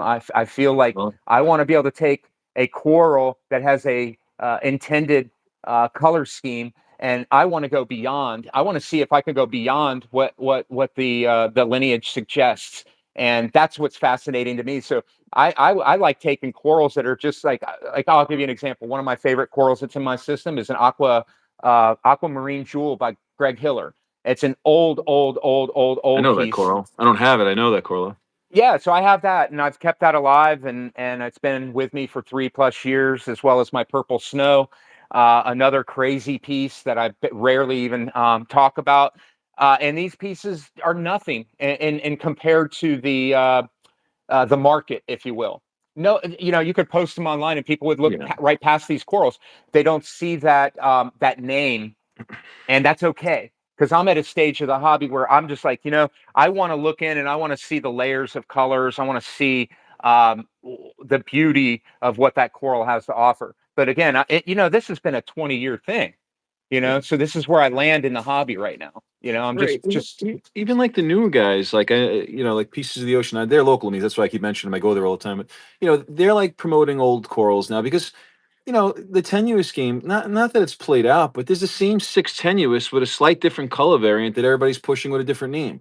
It gets Mhm, old, right? mhm, So when you bring back a coral that nobody knows what it is today, you bring back a smooth skin, or you bring back like a or a Bellina, right? Which is a mm. beautiful coral, and that Hell yeah. people, it's like a fuzzy, it's like a blue Marvin the Martian. You know what I mean? It's a so when these corals, people see images of them fully colored up, they become popular right away. Like, oh, and then they'll start looking for that. It's nice to have people like yourself and me and the newer guys that have different perspectives, so we could like kind of bounce off each other. Say, oh, I like this. That's how I kind of like keep in touch with the new guys because they keep me from getting too old and set in my ways. And I'll look at their corals like, oh, Rich, you got to try this coral. You got to try this. And I'm like, okay, and I'll get it. And it's cool. And then I'll get them an old school coral to try. And they're like, oh, and it works out well. Well, I see. Look, man, I think the younger generation, man. I think they're like I'm tripping out on the younger generation. I think Yeah, good. they're bringing some killer flavor. Oh yeah. The younger kids out there are they want to know about regenerative farming. They want to know all of these things that we're talking about, and it's because they actually want to put their hands in the soil now, right? They're tired of reading about everything online, seeing all the pictures on Instagram. They're over that. They want to put their hands in it. They want to put their hands in the water and see what it's like to have, or travel to Europe instead of looking at pictures, or like work in the soil and be a Hmm. farmer or grow their own tomatoes, whatever the case may be. But I think the younger generation is actually, it's like they're time traveling back to an older time, and it's pretty cool to see that. So yeah, I think things are on the up and up for where the hobby's headed, and I think that more are going to want to jump into forums as time goes on. I think that that's what they're looking for, and they should be looking for that. And I think the forums have so much to offer, because of the transparency and because you can't hide from your post. And I like that about Reef forums, and I Yeah. think that we've got so sensitive, that we're afraid of a debate. We're afraid of being able to sit there and go back and forth. And it's not even about an argument, it's just about a debate. We're Yeah. talking about different perspectives, because if I can hear yours and you can hear mine, and we're open minded enough to at least hear one another, how much more information is uncovered, Mhm. unveiled. Those forum debates get wild, dude. Like those halide versus LEDs. They can't Oh, look. I yeah. have halides, LEDs, and T5s. You can't say shit to me because I have it all in front of me, right? I have all the perspectives. So you Oh, know, yeah. but those I read all those threads. I read everybody's perspectives, and I keep an open mind. I never say my way is the best. I have a particular way I like to do things because I think it works the best at this moment. But tomorrow that could change. But it's pretty comical. It's always the same group of guys too, and they keep going on and on and on. It's comical. You know. Yeah, I no, I've we all have our own stories, but I've seen enough, done enough. I'm at the stage where, like, it to me, I've learned that life is about unconditional love. You love no matter what. You just love through everything. And if you just love, and you just continue to love your everybody, regardless of how you feel about them personally or whatever, you just love through it. If somebody wants to shoot me some negative shit here on this live, go for it. You're not going to hurt Yeah. my feelings. I'm just going to say thank you for commenting. I appreciate your input. Because in the end, I've seen so much shit that I'm just like, I'm past all of that. So I just want to I just want to enjoy, just show love for the hobby, Yeah, show man. love for animals, show love for nature, show up for nature. Um, I mean, I'm tripping out on gardening, man. Like, I'm my whole entire, I'm here in Florida though, and so I've got mangoes and guavas and Nice. and Nice. so many bananas. Like, I've got 4 different banana patches of, We're bananas are we 15 got foot nothing over tall. here, dude. I'm cold over here. I'm in Jersey. It's 35 Yeah, degrees right now, so I'm not gardening. no shit. Underwater So gardening. That's it. my buddy Nick is. Do you know Hudson Reef? I On know. Reef to Reef, I know Hudson the Reefer. screen name. I don't. I never met him. He's up in New Jersey. He's up on I guess near the Hudson River or something like that.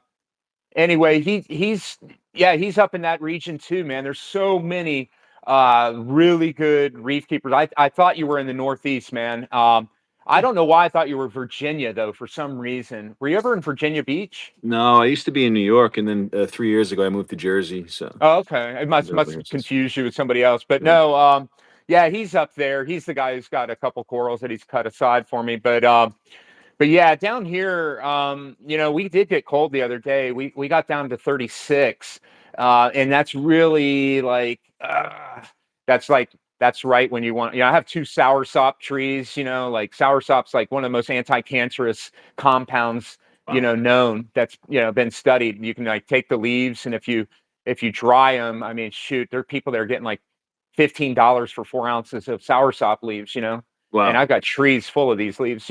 But yeah, I mean, I put them in my teas, and I grind them into my shakes and stuff like that. But yeah, I've got probably over 40 tropical plants and probably 70 different medicinal herbs. And Wow. yeah, I've really gotten into, what that world brings in terms of health and vitality. And Yeah. it's just a pastime of mine. Working out and all that fun stuff is just kind of collided all into one, and meshes together. And so it's pretty interesting how the reef, and that's why I got back Yeah, into it, because dude, the reef is I was like, so connected to our body health. I "Hmm, mean, the last 3 years, I've been kind of on a health kick myself, and the nutrition, and then listen, I get into Reef Moonshine. I'm looking at all these elements. I'm like, wait a second, I'm taking most of these supplements and elements, or supplement with natural foods to mhm." get those. So it's very connected. Yeah, I mean, for example, I fed today, and every once in a while, I'm just like, oh, I feel like throwing something different to the reef. So I dose spirulina in my shakes every day, which is like raw spirulina powder. So Mhm. I'm like, oh, I guess the reef get a little bit today. So I take a little, a little spoonful, and I put it in my, I'm thawing out my mysis, and then I throw a little, what is that stuff? Reefroids, and then a little bit of spirulina. Mix that all up as a little slurry, and that's what I fed today. But I think the spirulina, to me, it's something that I want to revisit, a thread that I sort of opened up on Reef to Reef about spirulina dosing.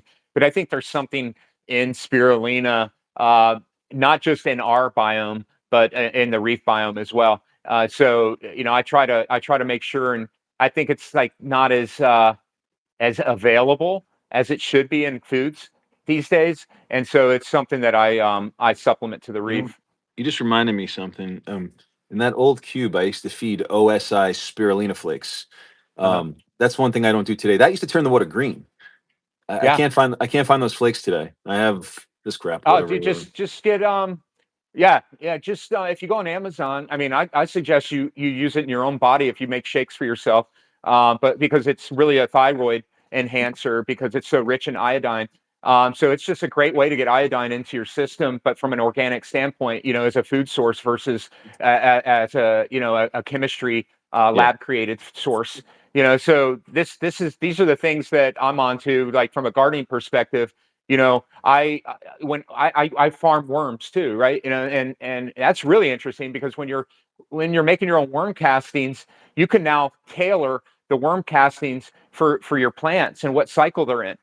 So if you want to make a nitrogen rich, or a phosphorus rich casting, then that's that's built into the casting in the microbiology. So when you top it, it's just crazy amounts of living nutrition that goes right there into the soil, making it soluble.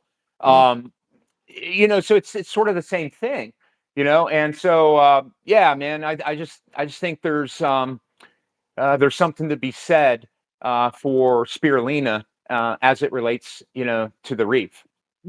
Look into it. I'm Yeah, gonna order yeah. those flakes. That's just, you made me think that's the one thing I'm not doing today that I was doing back then. So try it out. Yeah, so you were talking about, okay, so you said something about blue lights and red lights. Did you want to jump into any more topics? Like, because So you had yeah, some anecdotal so kind of the thing you first wanted to talk about? well, I mentioned before, I just want to just touch this just for like the newer guys. So, here I am, I was 27 years in the hobby, and I start this system and I make the stupidest mistake.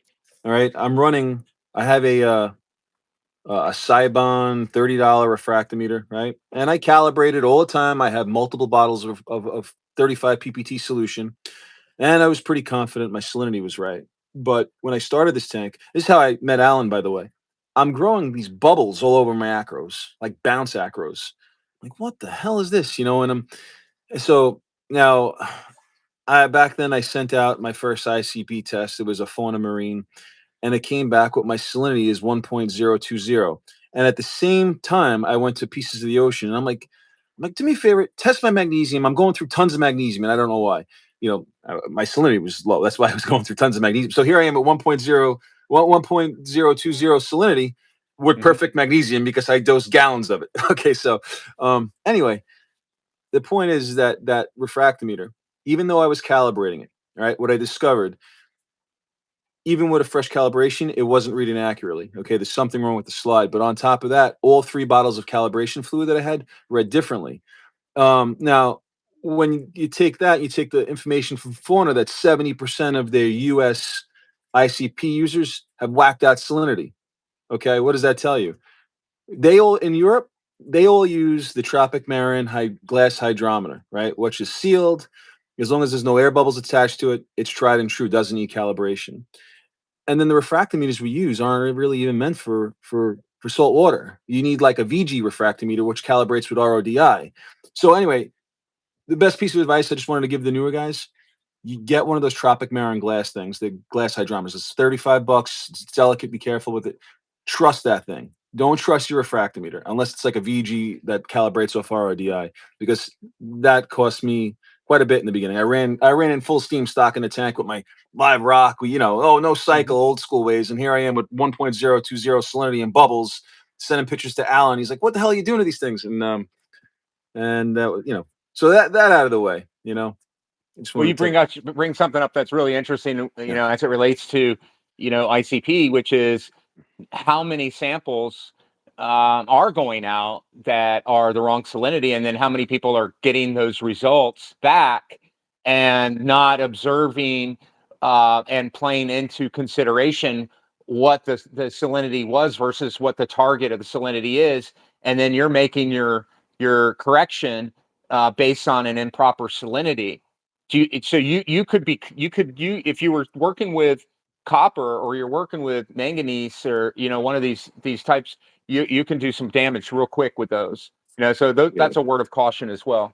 So when I had the low salinity back on the test, I mean, all my trace were extremely low, except for Hmm. the magnesium, because I was dosing it. But yeah, it was a mess. But you know what? It opened my eyes. I was relying too heavily on one piece of equipment. Now I use the glass hydrometer. I use the VG refractometer, and I still send out my ICPs every now and then just to check for stuff. So I have 3 different layers of protection now. So my that salinity is not an issue anymore. But it was a stupid mistake. I should have known better, but I didn't at the time. And I know a lot of people don't know better, and they trust that $30 refractometer. And that's the most basic thing you could do, because you have a tank, and I run a tank for my son upstairs that pretty minimal, right? Like, we try not to do too much to it. The way you run your tank, I kind of keep it natural upstairs. It's a different story, but whatever. I make sure his salinity's right. If his salinity's right, his alk could go down to 5, his alk could go up to 9. His SPS look good, his LPS look good in there. And the point is like, you could keep them alive fairly easily. Getting peak Yeah, colors and they are everything. definitely, they can handle change. I find, like plants, in an adaptive type of way. However, they can't take change in a manner that's non-adaptive, that's too much of a change. So if it's like a change, and then you make gut reactions, if I'm to take a 5.1, and I have, and so here's how this all worked out. It wasn't because of me being lazy with testing. This had to do with precipitating salt and getting yeah. And so I had, Mm. and I'm not going to mention, but whatever. I'm not real pleased with it, because I did a large water change, and my alkaline. I did it. I'm like, well, obviously I should do an alkalinity test. I just did a water change, 5.1, and then I'm like, oh, that's weird. Wow. I must not have been paying attention, and so I chalked it up. I didn't think about it until I did my next water change. My next water change, I did another follow up. 2 weeks later, I did another relatively large, 10 gallons on my tank. Is like a 50% water change. Yeah. And I'm using the same refractometer, and I came back at 12, almost 12, 11.9. And so I didn't make quick changes with either one of them, just so you know. What I did is I just said, okay, well, I'm going to cut. I just pulled the plug on my doser. I have a bubble magus doser for A and B, and I just unplugged it, and I just said, well, I'll revisit this in another 2 or 3 days, a week, or whatever. And I did, and I just let it drift back down without even blinking an eye at it. And because I know the adaptive nature of corals, I know that if they got up to that and they're still living, I know that they will be able to handle it if I bring it down. But if I were to try to go down, if I were to try to do another water change and make correction and overthink it, I probably might have issues. Yeah. So again, I think a lot of these things, if we're just a little more patient. I know it's easier said than done. I've battled patience my whole entire life, So here I am trying to talk about patience, and I've battled it my whole life. But I have gotten a lot more, and I'll say that I have seen that they can take a lot more than what we realize. Like, I've take these rocks, I literally out of my tank, and I'll just go take them outside and brush them out in the open air and brush all the algae off, and then I'll just go and put them right back in the tank, and I'll walk away. Won't even think twice about it. And I haven't had any type of losses. So I think, they are delicate, just like us as humans. We're delicate, but we're also resilient. I mean, it's like this fine line. Like our bodies are meant to heal. And I think these corals can adapt and can take a variety of different environments. Yeah, definitely. So I think that's the neat thing about it, and we should champion that within the hobby and welcome in everyone and the way they do it. And instead of like trying to like say, oh well, your way's this or your way's that, instead just find things that are in common instead, and then try to find crossover so that so I can look at your ideas and you can look at my ideas and we can find, hey, I might not agree with all mine, I might not agree with all yours, but somewhere in between, whether I want to admit it or not, I'm going to have found out something new, and that's good information. Any kind of new information is good information. So Sure. especially with this kind of hobby. Sure. So So yeah, man. Well, it's getting to about an hour and a half, man. Anything you yeah. want to on what else you want to address? Let's You see. showed us Yeah, this there's this. a million things I want to talk about. I just can't think right now. Hold on. Let's see. Um, mm, I don't know. I don't know. Let's see. So we talked about the trace. We talked about ICP testing. Um, how Which about wasn't around when you got in. how about something? How about setting up, getting good equipment today, Hmm. uh, but price conscious? Like so on these systems, there's a couple things I just wanted to show you. Like a lot of it may look like Ecotech, but it's not. All right, and I got to show you this. So this is for instance, these are the JCOD DMPs. This is basically an MP60, and this is basically an MP40, right? But this is $160. This is $140, right? And I've been running those going on like 9 months now. I actually like them even better because they have like these micro suction cups in between, so it kills all. uh, So what happens is, like if you ever had an Ecotech, they get dirty and where they might eject from each other. That's why we use these little sticky tapes, right? So with right. these, they never actually separate from each other because there's the suction cups, So for somebody who needs like say four of them and they're overwhelmed by the pricing, at like these things retail if they're an Ecotech, they're $869 a piece, and these are $479 a piece. So for a newer guy or or even an older guy who wants to get into a system but can't afford it, it doesn't have to be $3,000 for flow. And just like these lights here, $200 a piece. They mimic a G5 Radion. I'm confusing halide with LED. These mimic G5 Radions to the bone. Same par, same spread. All right, reliability. I don't know. These are going on 8 months flawless. Sometimes guys have some that break. Sometimes they don't. But they're cheap enough. They're you can get some of them right now. The some models are like $160 shipped. Some are $220 shipped. It depends. But when you take in cheaper options like that, you could get into a 100-gallon tank for $3,000 or $4,000, not 10,000. Or even less. Actually, depends on.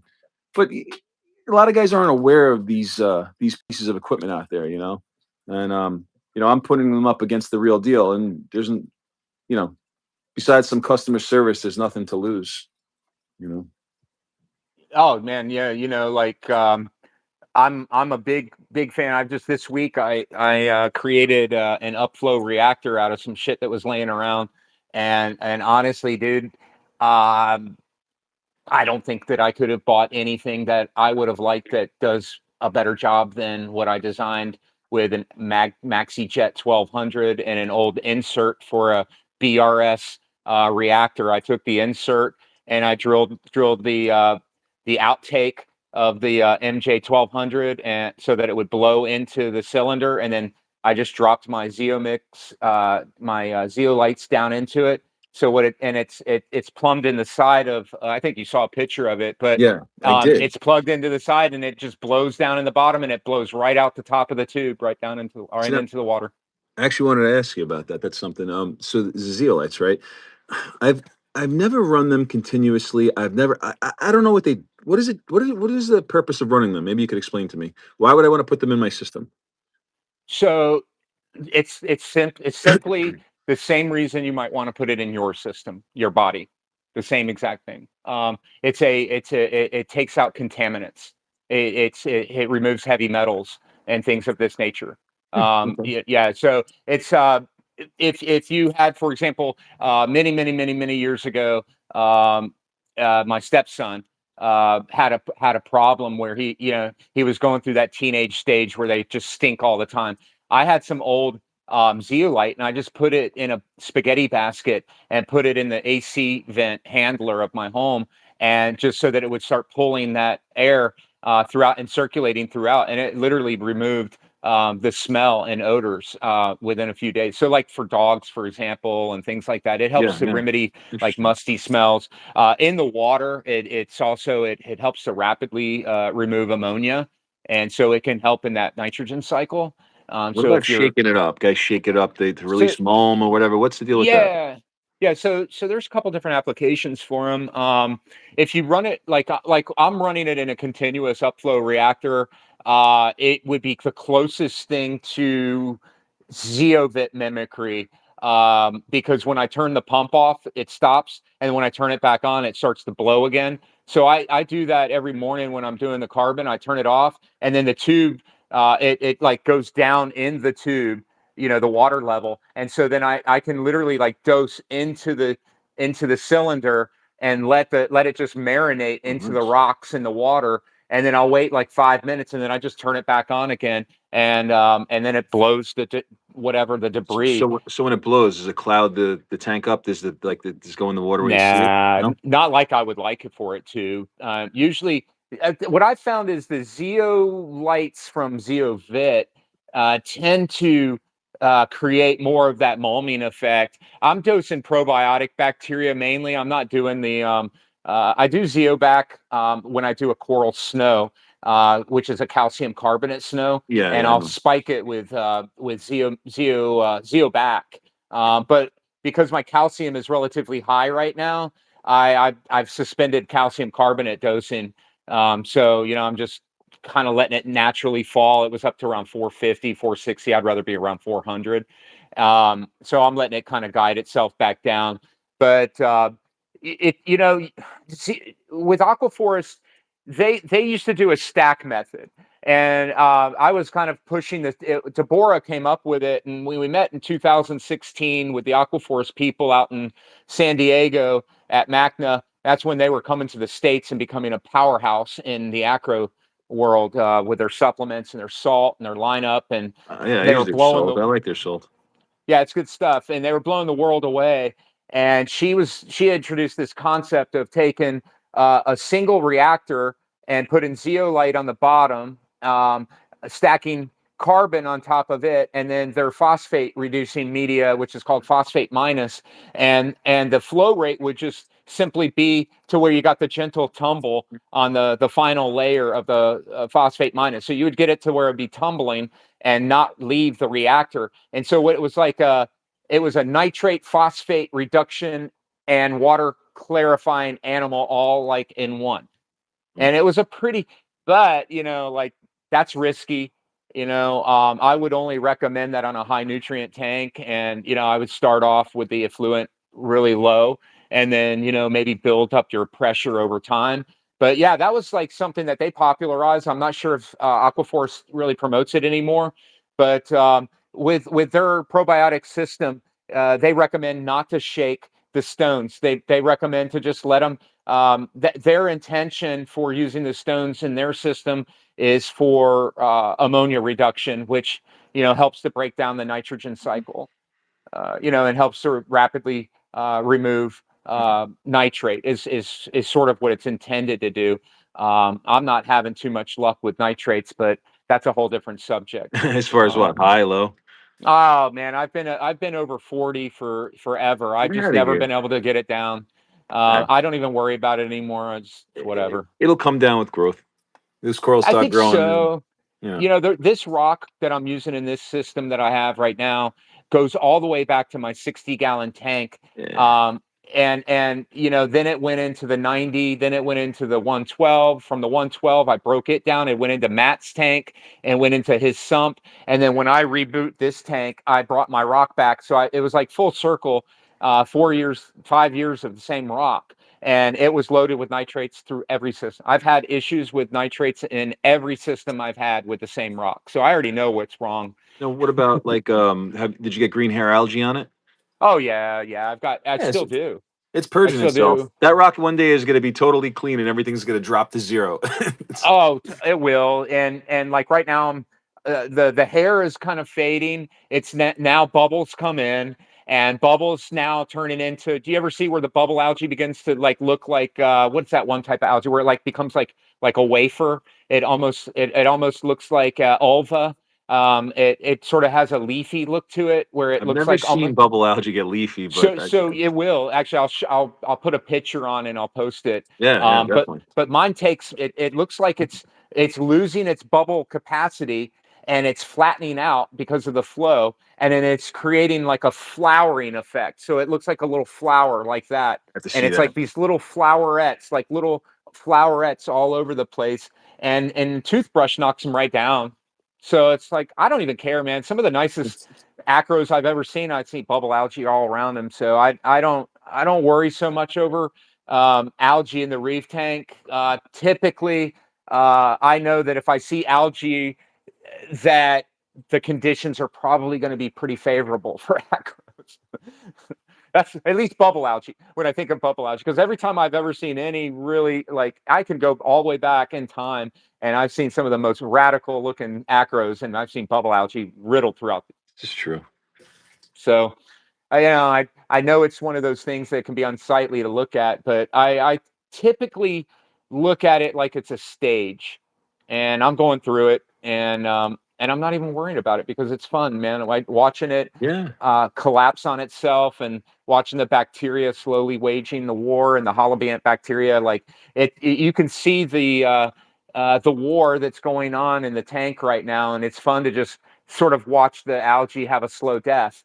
I mean, it sounds kind of horrible, but because I'm such a plant lover, but and the algae has its purpose, but I'd rather keep it out of the tank if I can avoid it. Sure. You know.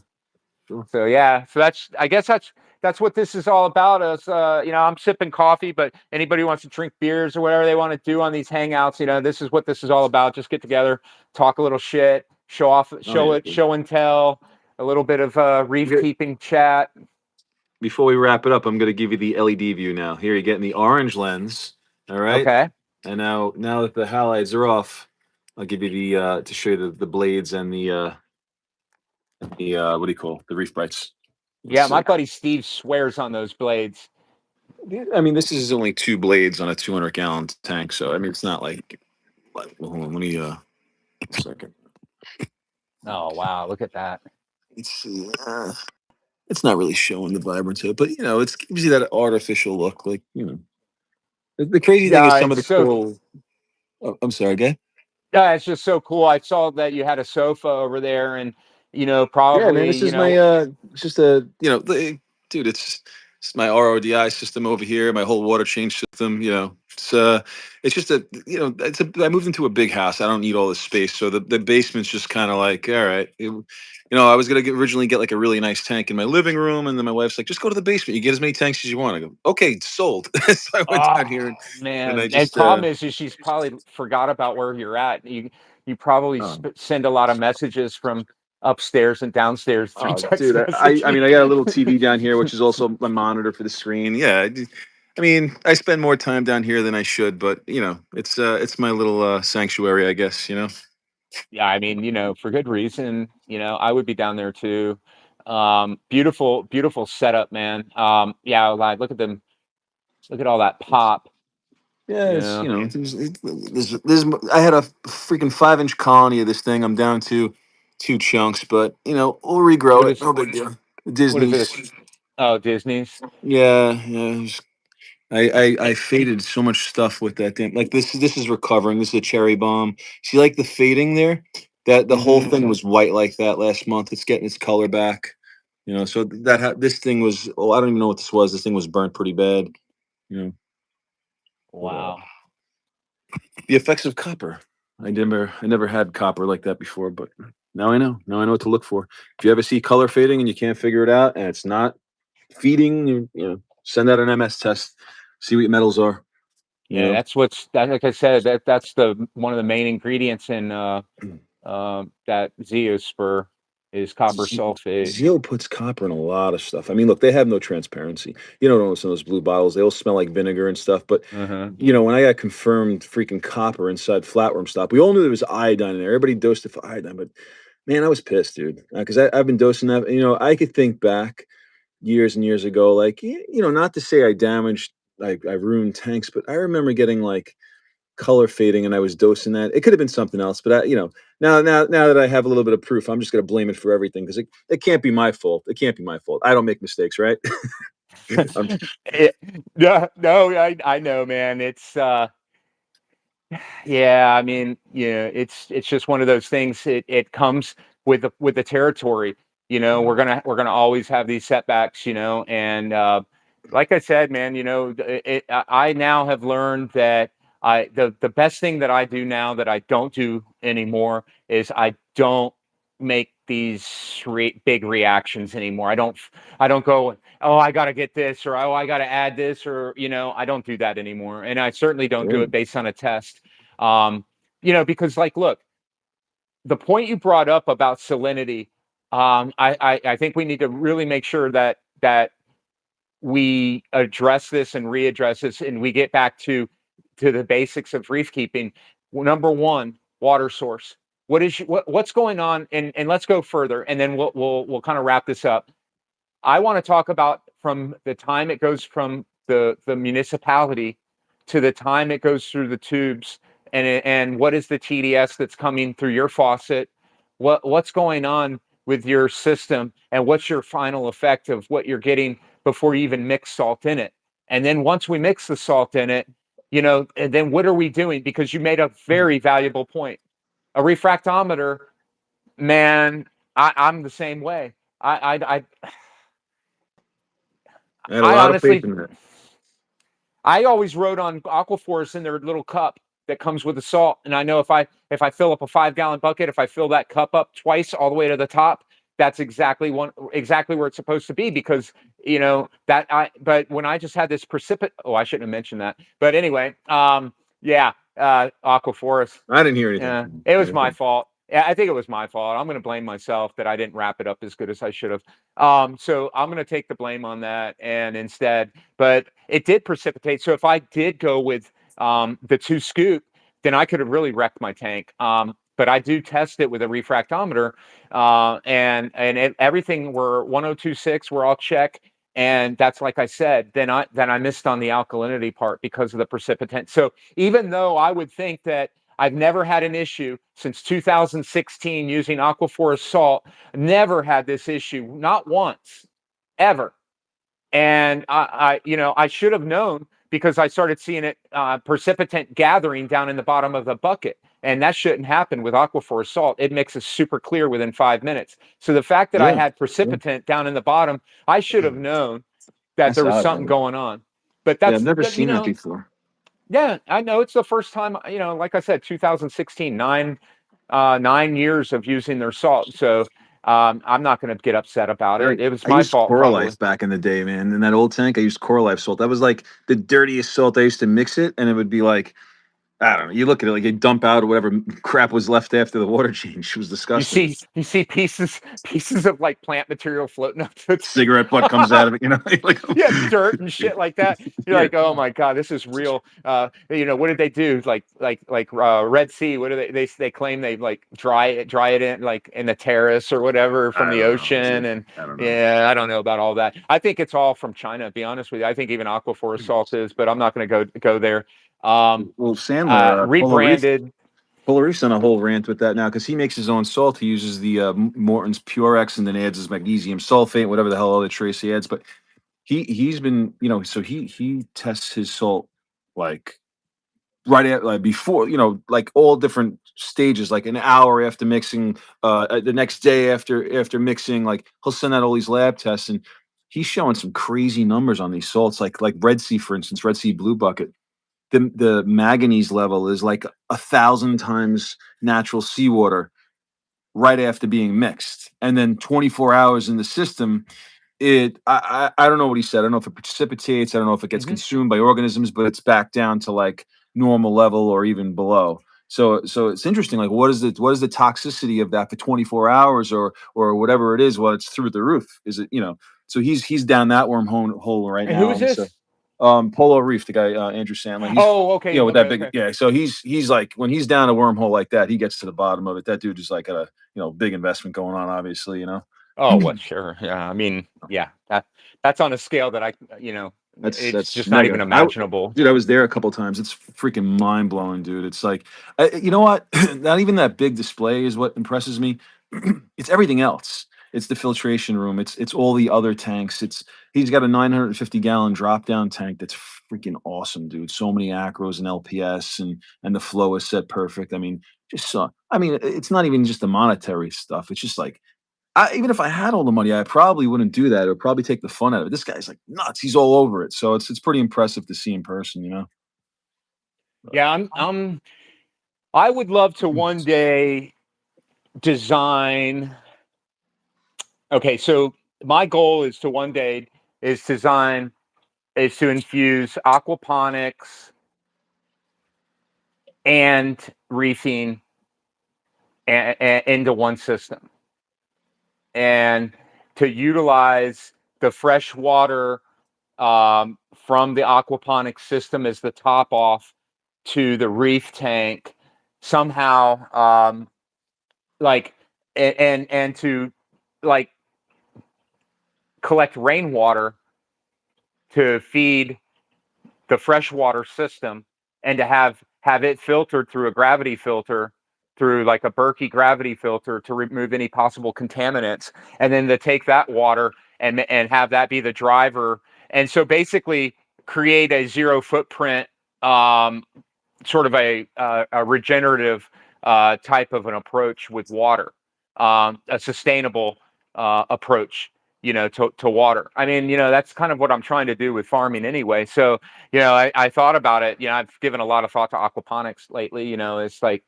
I would really, really love to get into aquaponics, but I just don't think I can. I can do it with reef keeping right now. But yeah, outdoor reefing, that would be killer.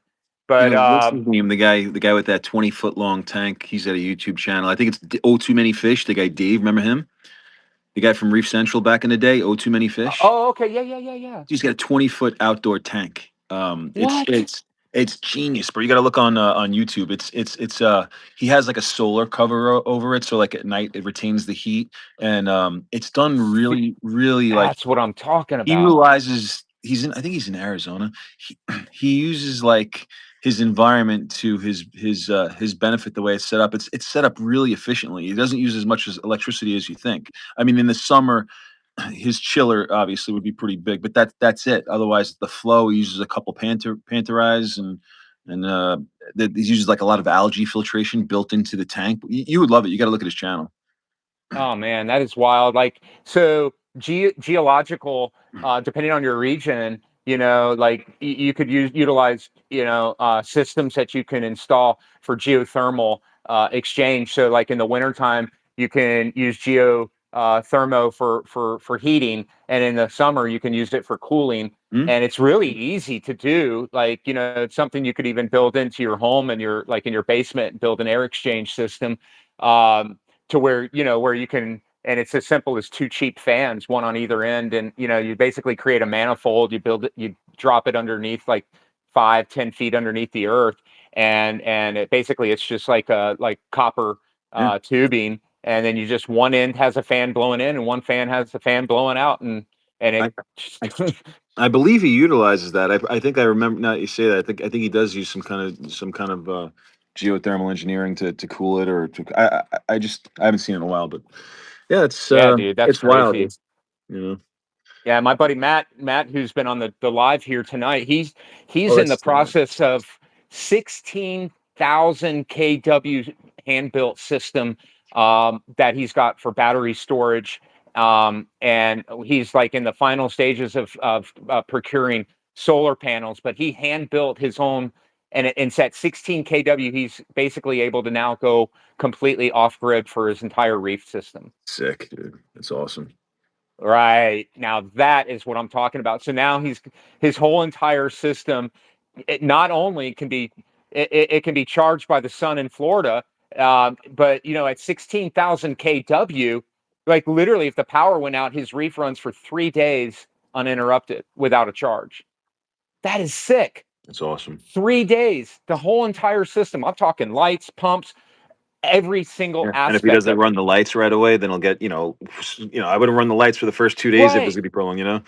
Yeah, especially like a hurricane or something like Yeah. that. I told him today, I was like, dude, can you imagine if you just went pump only on that system? You could go months, like months on Yeah. one single charge. And so it broadens your awareness, and like, because, like when we start getting into like elaborate systems like what you've got with so many systems, now the electricity bill becomes a considering factor. It now is making a dent, it's occupying Sure. a percentage of that power bill. Yeah, it definitely consumes. I mean, it's not as bad as you think because I only run the halides for 5 hours a day, and the LEDs are pretty efficient. But listen, I mean, not that I'm trying to be battle corals, but I subsidize it a little bit with some local coral selling. So Oh, absolutely. once it's like a reward if you're successful growing them. If not, then you just waste money. I have plenty of frags. I spent 100, 200, or even more. But actually I shouldn't say that. My wife might see this, but and that have died. So, but Well, no doubt, man. Well, how can people find you if they do? I mean, are you shipping corals, or are you just like local type deal? I shipped some, but I'm not at that point yet because it's like I'm building my stock. I'm 21 months in, and one system's only 8 months old. So it has to grow. I mean, I didn't buy colonies of purple monsters or pink lemonades or Groot Tussies. They're all frag purchased and grown. So I'm Oh, I Okay, sorry lost you, about Jen. that. Yeah, I'm a while away from having them like exponentially for people, but yeah, I will ship more. Like I ship a package here and there, but I just can't have the consistency at the moment yet while stuff's still growing. The local stuff that I sell is just kind of like just to make room from faster growers, some stags, some tables, and stuff like that. But it's just on Instagram. I've been doing Jackson's.reef for I'll post something on Reef to Reef once in a while. And that's basically it. And your handle on Reef to Reef is Jackson's as well, right? Jackson is 6745 Six because seven four when five. That's when I right. That's right. slammed the freaking buttons, that's the number that popped up. So that's what we stuck with. Ah, that's You know, crazy. Oh man, I appreciate you taking the time to visit with us. Hopefully, we'll be able to get you back. Let your brain let my brain process this opportunity to let the minds meet together, absolutely, and I'm sure we'll have reasons to have follow up in the future. Hopefully, absolutely, brother. if you have the time available, I want to try to do this every week on Friday, and Alan, you repeat Yeah. visits. One of these days, You I'd ever like to do get like like a group? panel. Yeah, panel Yeah, exactly. Yeah, I'd love to be on a that panel with is all the guys. okay. So I like that's what we'll do. He's gonna be and you've met Alan, right? I met him at a show one time. I met him at Reefapalooza, but I've been talking to him here and there on Okay. Instagram and stuff. I wanted to speak with him about that acropora deformity because I see these like if you look around, I'm sure you've seen it too. There's so many acro deformities in people's tanks right now. It's kind of like almost like an epidemic. Like if you look at some of these corals, they'll have rounded coralites, no tubular shaped coralites, no white growth rim. They grow like melted blobs of crayon. And and Hmm. and a lot of guys think this is normal, and they're selling corals like this. And I get these corals, and they suck. Right? What I'll do is it'll take 6 8 months before I get a healthy looking growth tip coming out of them, or sometimes over a year or something. I have to lop half of it off to get like basically the new encrustment from the coral will be healthy growth. The old growth just kind of stays there. Like I have a tenuous colony. Let me show you just so you can have this in your mind before you Yeah, kind of yeah. Do your thing, man. Let's this is let's let's go. so let me just show you like a tenuous colony that I grew. I could show you the original unhealthy growth. So you know what I mean. So uh okay. So for instance, this colony right here, okay, it's nice healthy growth over here. And Hmm. then look, you see this mess here? This Oh is yeah. this is what it started from. It was a blob of clusters like that when I got it. So that never grew. So it's a year and change later, and then it encrusted, and then this all shot out of the encrust. All the healthy tubularly shaped correlates. So anyway, my point is on a larger scale with a lot more corals, I'm seeing this. Okay, and it's I want to make people aware of it that it's not healthy. It's not normal. Coral should have a tubularly shaped tip, and put out growth tips. They shouldn't be acro shouldn't all be encrusting. And I see people buying and selling these. And look, people get insulted. I don't want to tell them, hey, your acro is deformed. They'll be like, oh, screw you. I'm like, it's nothing personal, but it's a thing. You'll now that I showed you. What does your Yeah. gut tell you, Rich? So it's definitely a stress response. Now, as far as what it's from, from what I could tell, it's guys that run heavy heavy royal and violet spectrums and don't really give much white light. For instance, the guys that run say AB plus and never do any more white than that. I see it in a lot of those tanks. Now, it may not just be the spectrum. It may be a combination of some water parameter. I'm not 100%, so I can't give a definitive answer, but I'm leaning towards the lighting because I don't see it in tanks that run, full spectrum lights. Not necessarily a halide or a T5, but even like say Radeon Pros, I don't see it. Whereas Radeon Blue tanks, I will see it. Because Radeon Blue has a lot less white to it. Um, you know, and I'm not familiar with a lot of the other lights, so then I don't mean to bring up Radeon all the time. I just know Radeon, so.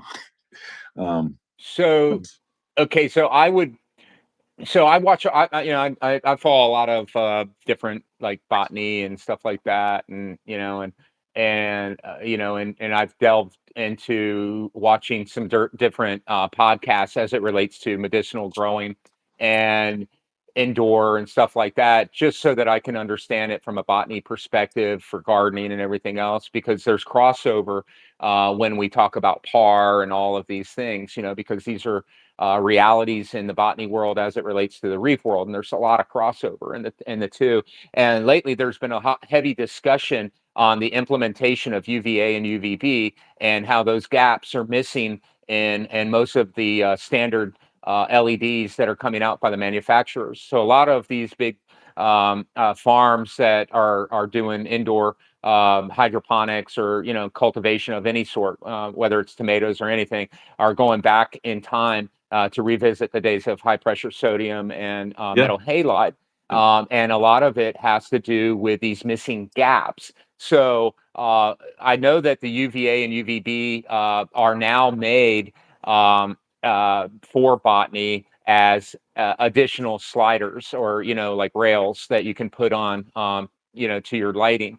Now, will that help in the reef world? I really don't know. I yeah, would probably say, for starters, they've also discussed heavily about you know vegetative growth versus flower development growth, and how important it is for the red spectrum and what it does to the what the red and the blue spectrum do in botany. And so the blue helps to keep the plant squattier and to develop more internodal spacing, versus the red spectrum helps them to stretch out and get taller and more spacing, internodal spacing, instead of less internodal spacing.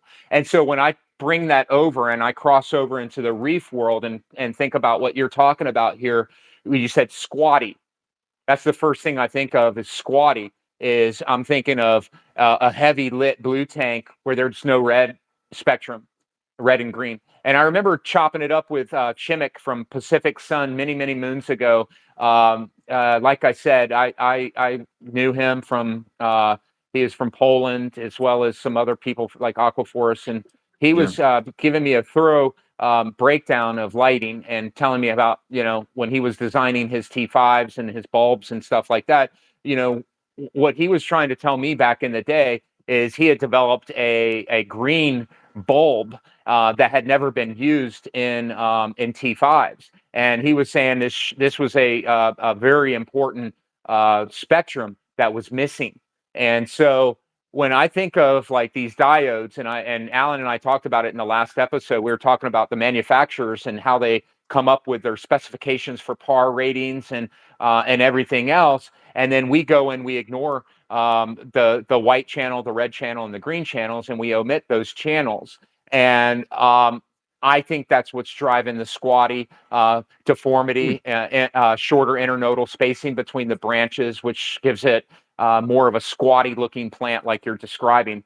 That would be my hunch. If I were to take a wild guess at it, I would say that probably the chances are, if these tanks were to just simply take a 5 or 6 hour window and just say screw it and just learn to live with white and just be away from their tank during that time so it doesn't bother them, and add that white in while they're not home, they would be better off to add Yeah, that white. Now, the that's problem with the what I white see. is, unlike T5 bulbs, you're not getting all those other spectrums. You're just getting that white spectrum. So that's why I feel the green and red spectrum, even those tanks that are using the white spectrum and they're omitting the green and the red, um, you know, hold on a second.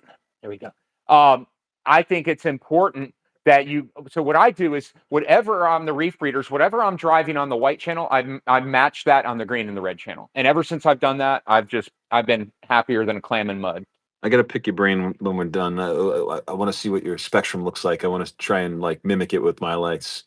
With Yeah, the I mean, I'm a surfer, so I've spent my whole entire life in the ocean, and I just, a lot of what I come up with is all based on being in the water. It's like being in the water, being in with the animals, understanding what's going on out there under the sun.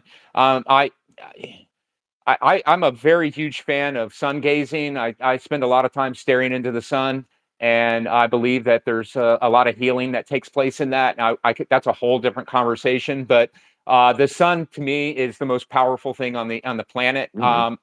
It is probably, in my life, is probably the single most important thing in my life. That's how important the sun is. It is more important than even my daughter and my son.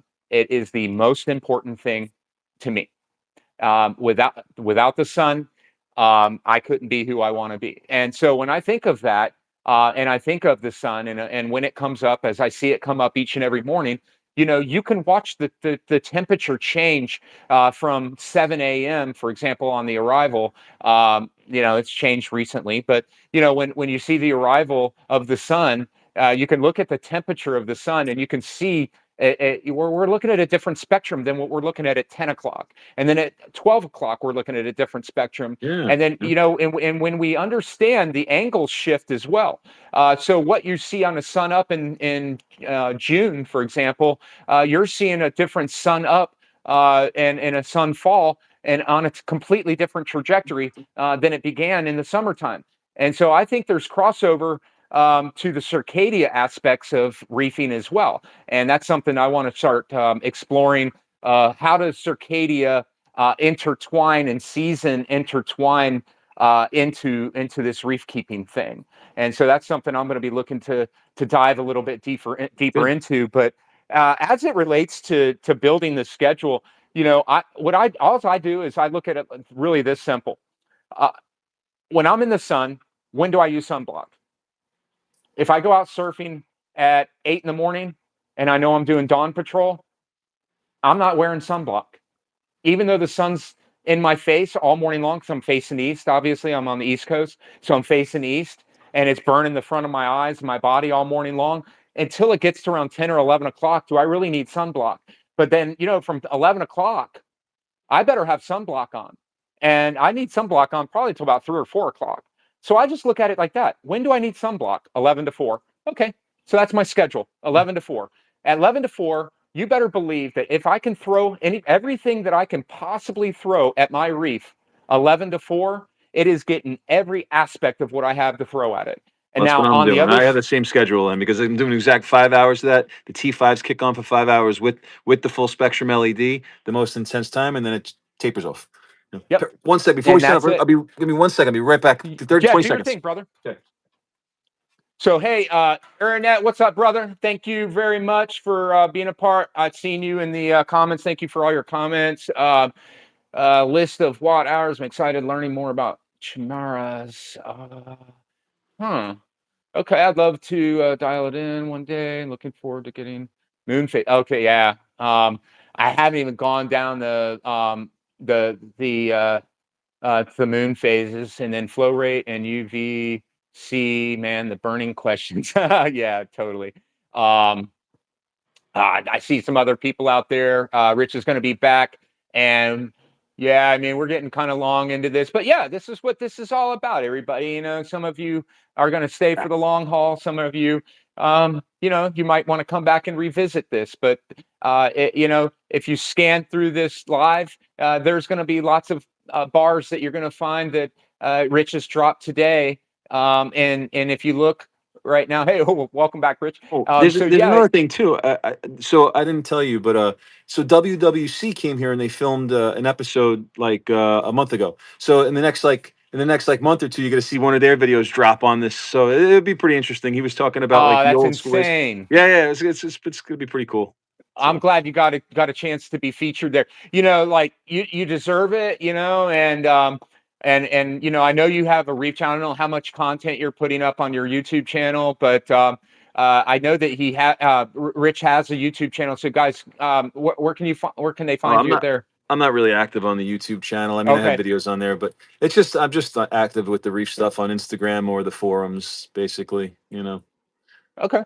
No, that's totally cool, man. I mean, like, I would imagine that you have a family, right? I mean, Yeah, that I have two sons and a wife and two yeah. dogs. So I mean, you probably have a busy life, and and then making the time that you need to tend to the reefs that you have right there, and then a busy lifestyle on top of it. I don't blame you for not having the ability to make videos and stuff like that, and certainly but he can be found at on Instagram, and Rich has some killer photos, constantly blowing minds on Reef to Reef as well.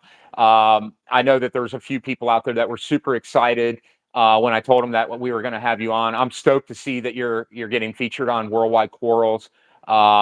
Yeah, that's awesome stuff, man. You're doing really killer work there, brother. Thanks, dude. Thanks. Trying. Hopefully, I don't mess anything else up and things continue to grow. But if I do mess up, then I Yeah. learn from it. You know how it goes. No, I think you're well on your way there. I mean, just repeating, like the biggest thing that I try to, I've had a lot of people ask me over the years, like color questions, like how do you get the colors? How do you get the colors? And I've always said, man, and if you go back and watch every bit of content I've ever put out, and I will always say I feed frozen. Yeah, And they're like, well, no, what do you do to your corals? I feed frozen. And they're like, no, seriously, what do you do? What trace yeah. do you use? I feed frozen. And because I feed, I've always believed in, what goes in, if it's high quality, it's going to get spent into the system. So all those key factors of what an acro needs, from a lipid, fatty acid, from all the omegas and literally everything, that's all being, wrapped into the fish food. And so all of that stuff is there. And then it's of course being it's going to be passed on to the fish. And then from the fish, it becomes waste. And then the bacteria obviously consumes the waste, and then the corals consume the bacteria. So, I think that sets the precedent for colors right off the rip, and no need for a whole lot of supplemental coral You're foods. right. You're absolutely right. The feeding is the fish frozen feeding. That's all I do at my last tank. I didn't feed any coral foods. I mean, with acros, I mean, you don't actually see them eat the coral food. I mean, they're just kind of like polluting the water, you know. Hmm. So I guess And the you take them socks off like you did, and yeah, that's the number one thing, man. If I can also impress upon new reefers out there, until your reef is banging, you want to keep them socks off. yeah. You need every bit of all that particulate that's available in that system. You want to keep it in that system as long as you can. A lot of guys don't do that, Perry. That's like detrimental. They think, I mean, look, they get caught up on the nutrient level and stuff. And I'll run socks when I scrape my glass and I want to catch Yeah, all the sure. stuff. And or like when it has like but continuously, I just don't see the need. I mean, the reef biologically stays at its nutrient level, and I don't know what I'm trying to do. The water stays clear with the bacteria, so it's not like I'm, I don't. What does a filter roller do? I don't know. I mean.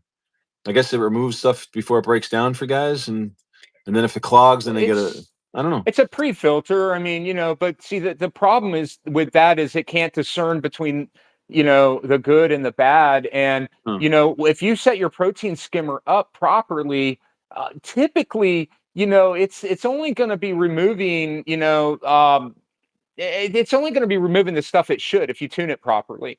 If you're tuning it wet, obviously it's going to be skimming off the bacteria. But if you tune it in nice and dry and it's got a nice foam head and it just constantly stays full, I think that's what matters. But anyways, man, I think that's probably a good stopping point for tonight. I can see that it's been past 2 hours, man. Thank you so much for your Oh time, brother. man, that feels like 10 minutes to me because I can geek out with No, other man, stuff it's all night great. later. It's great catching up.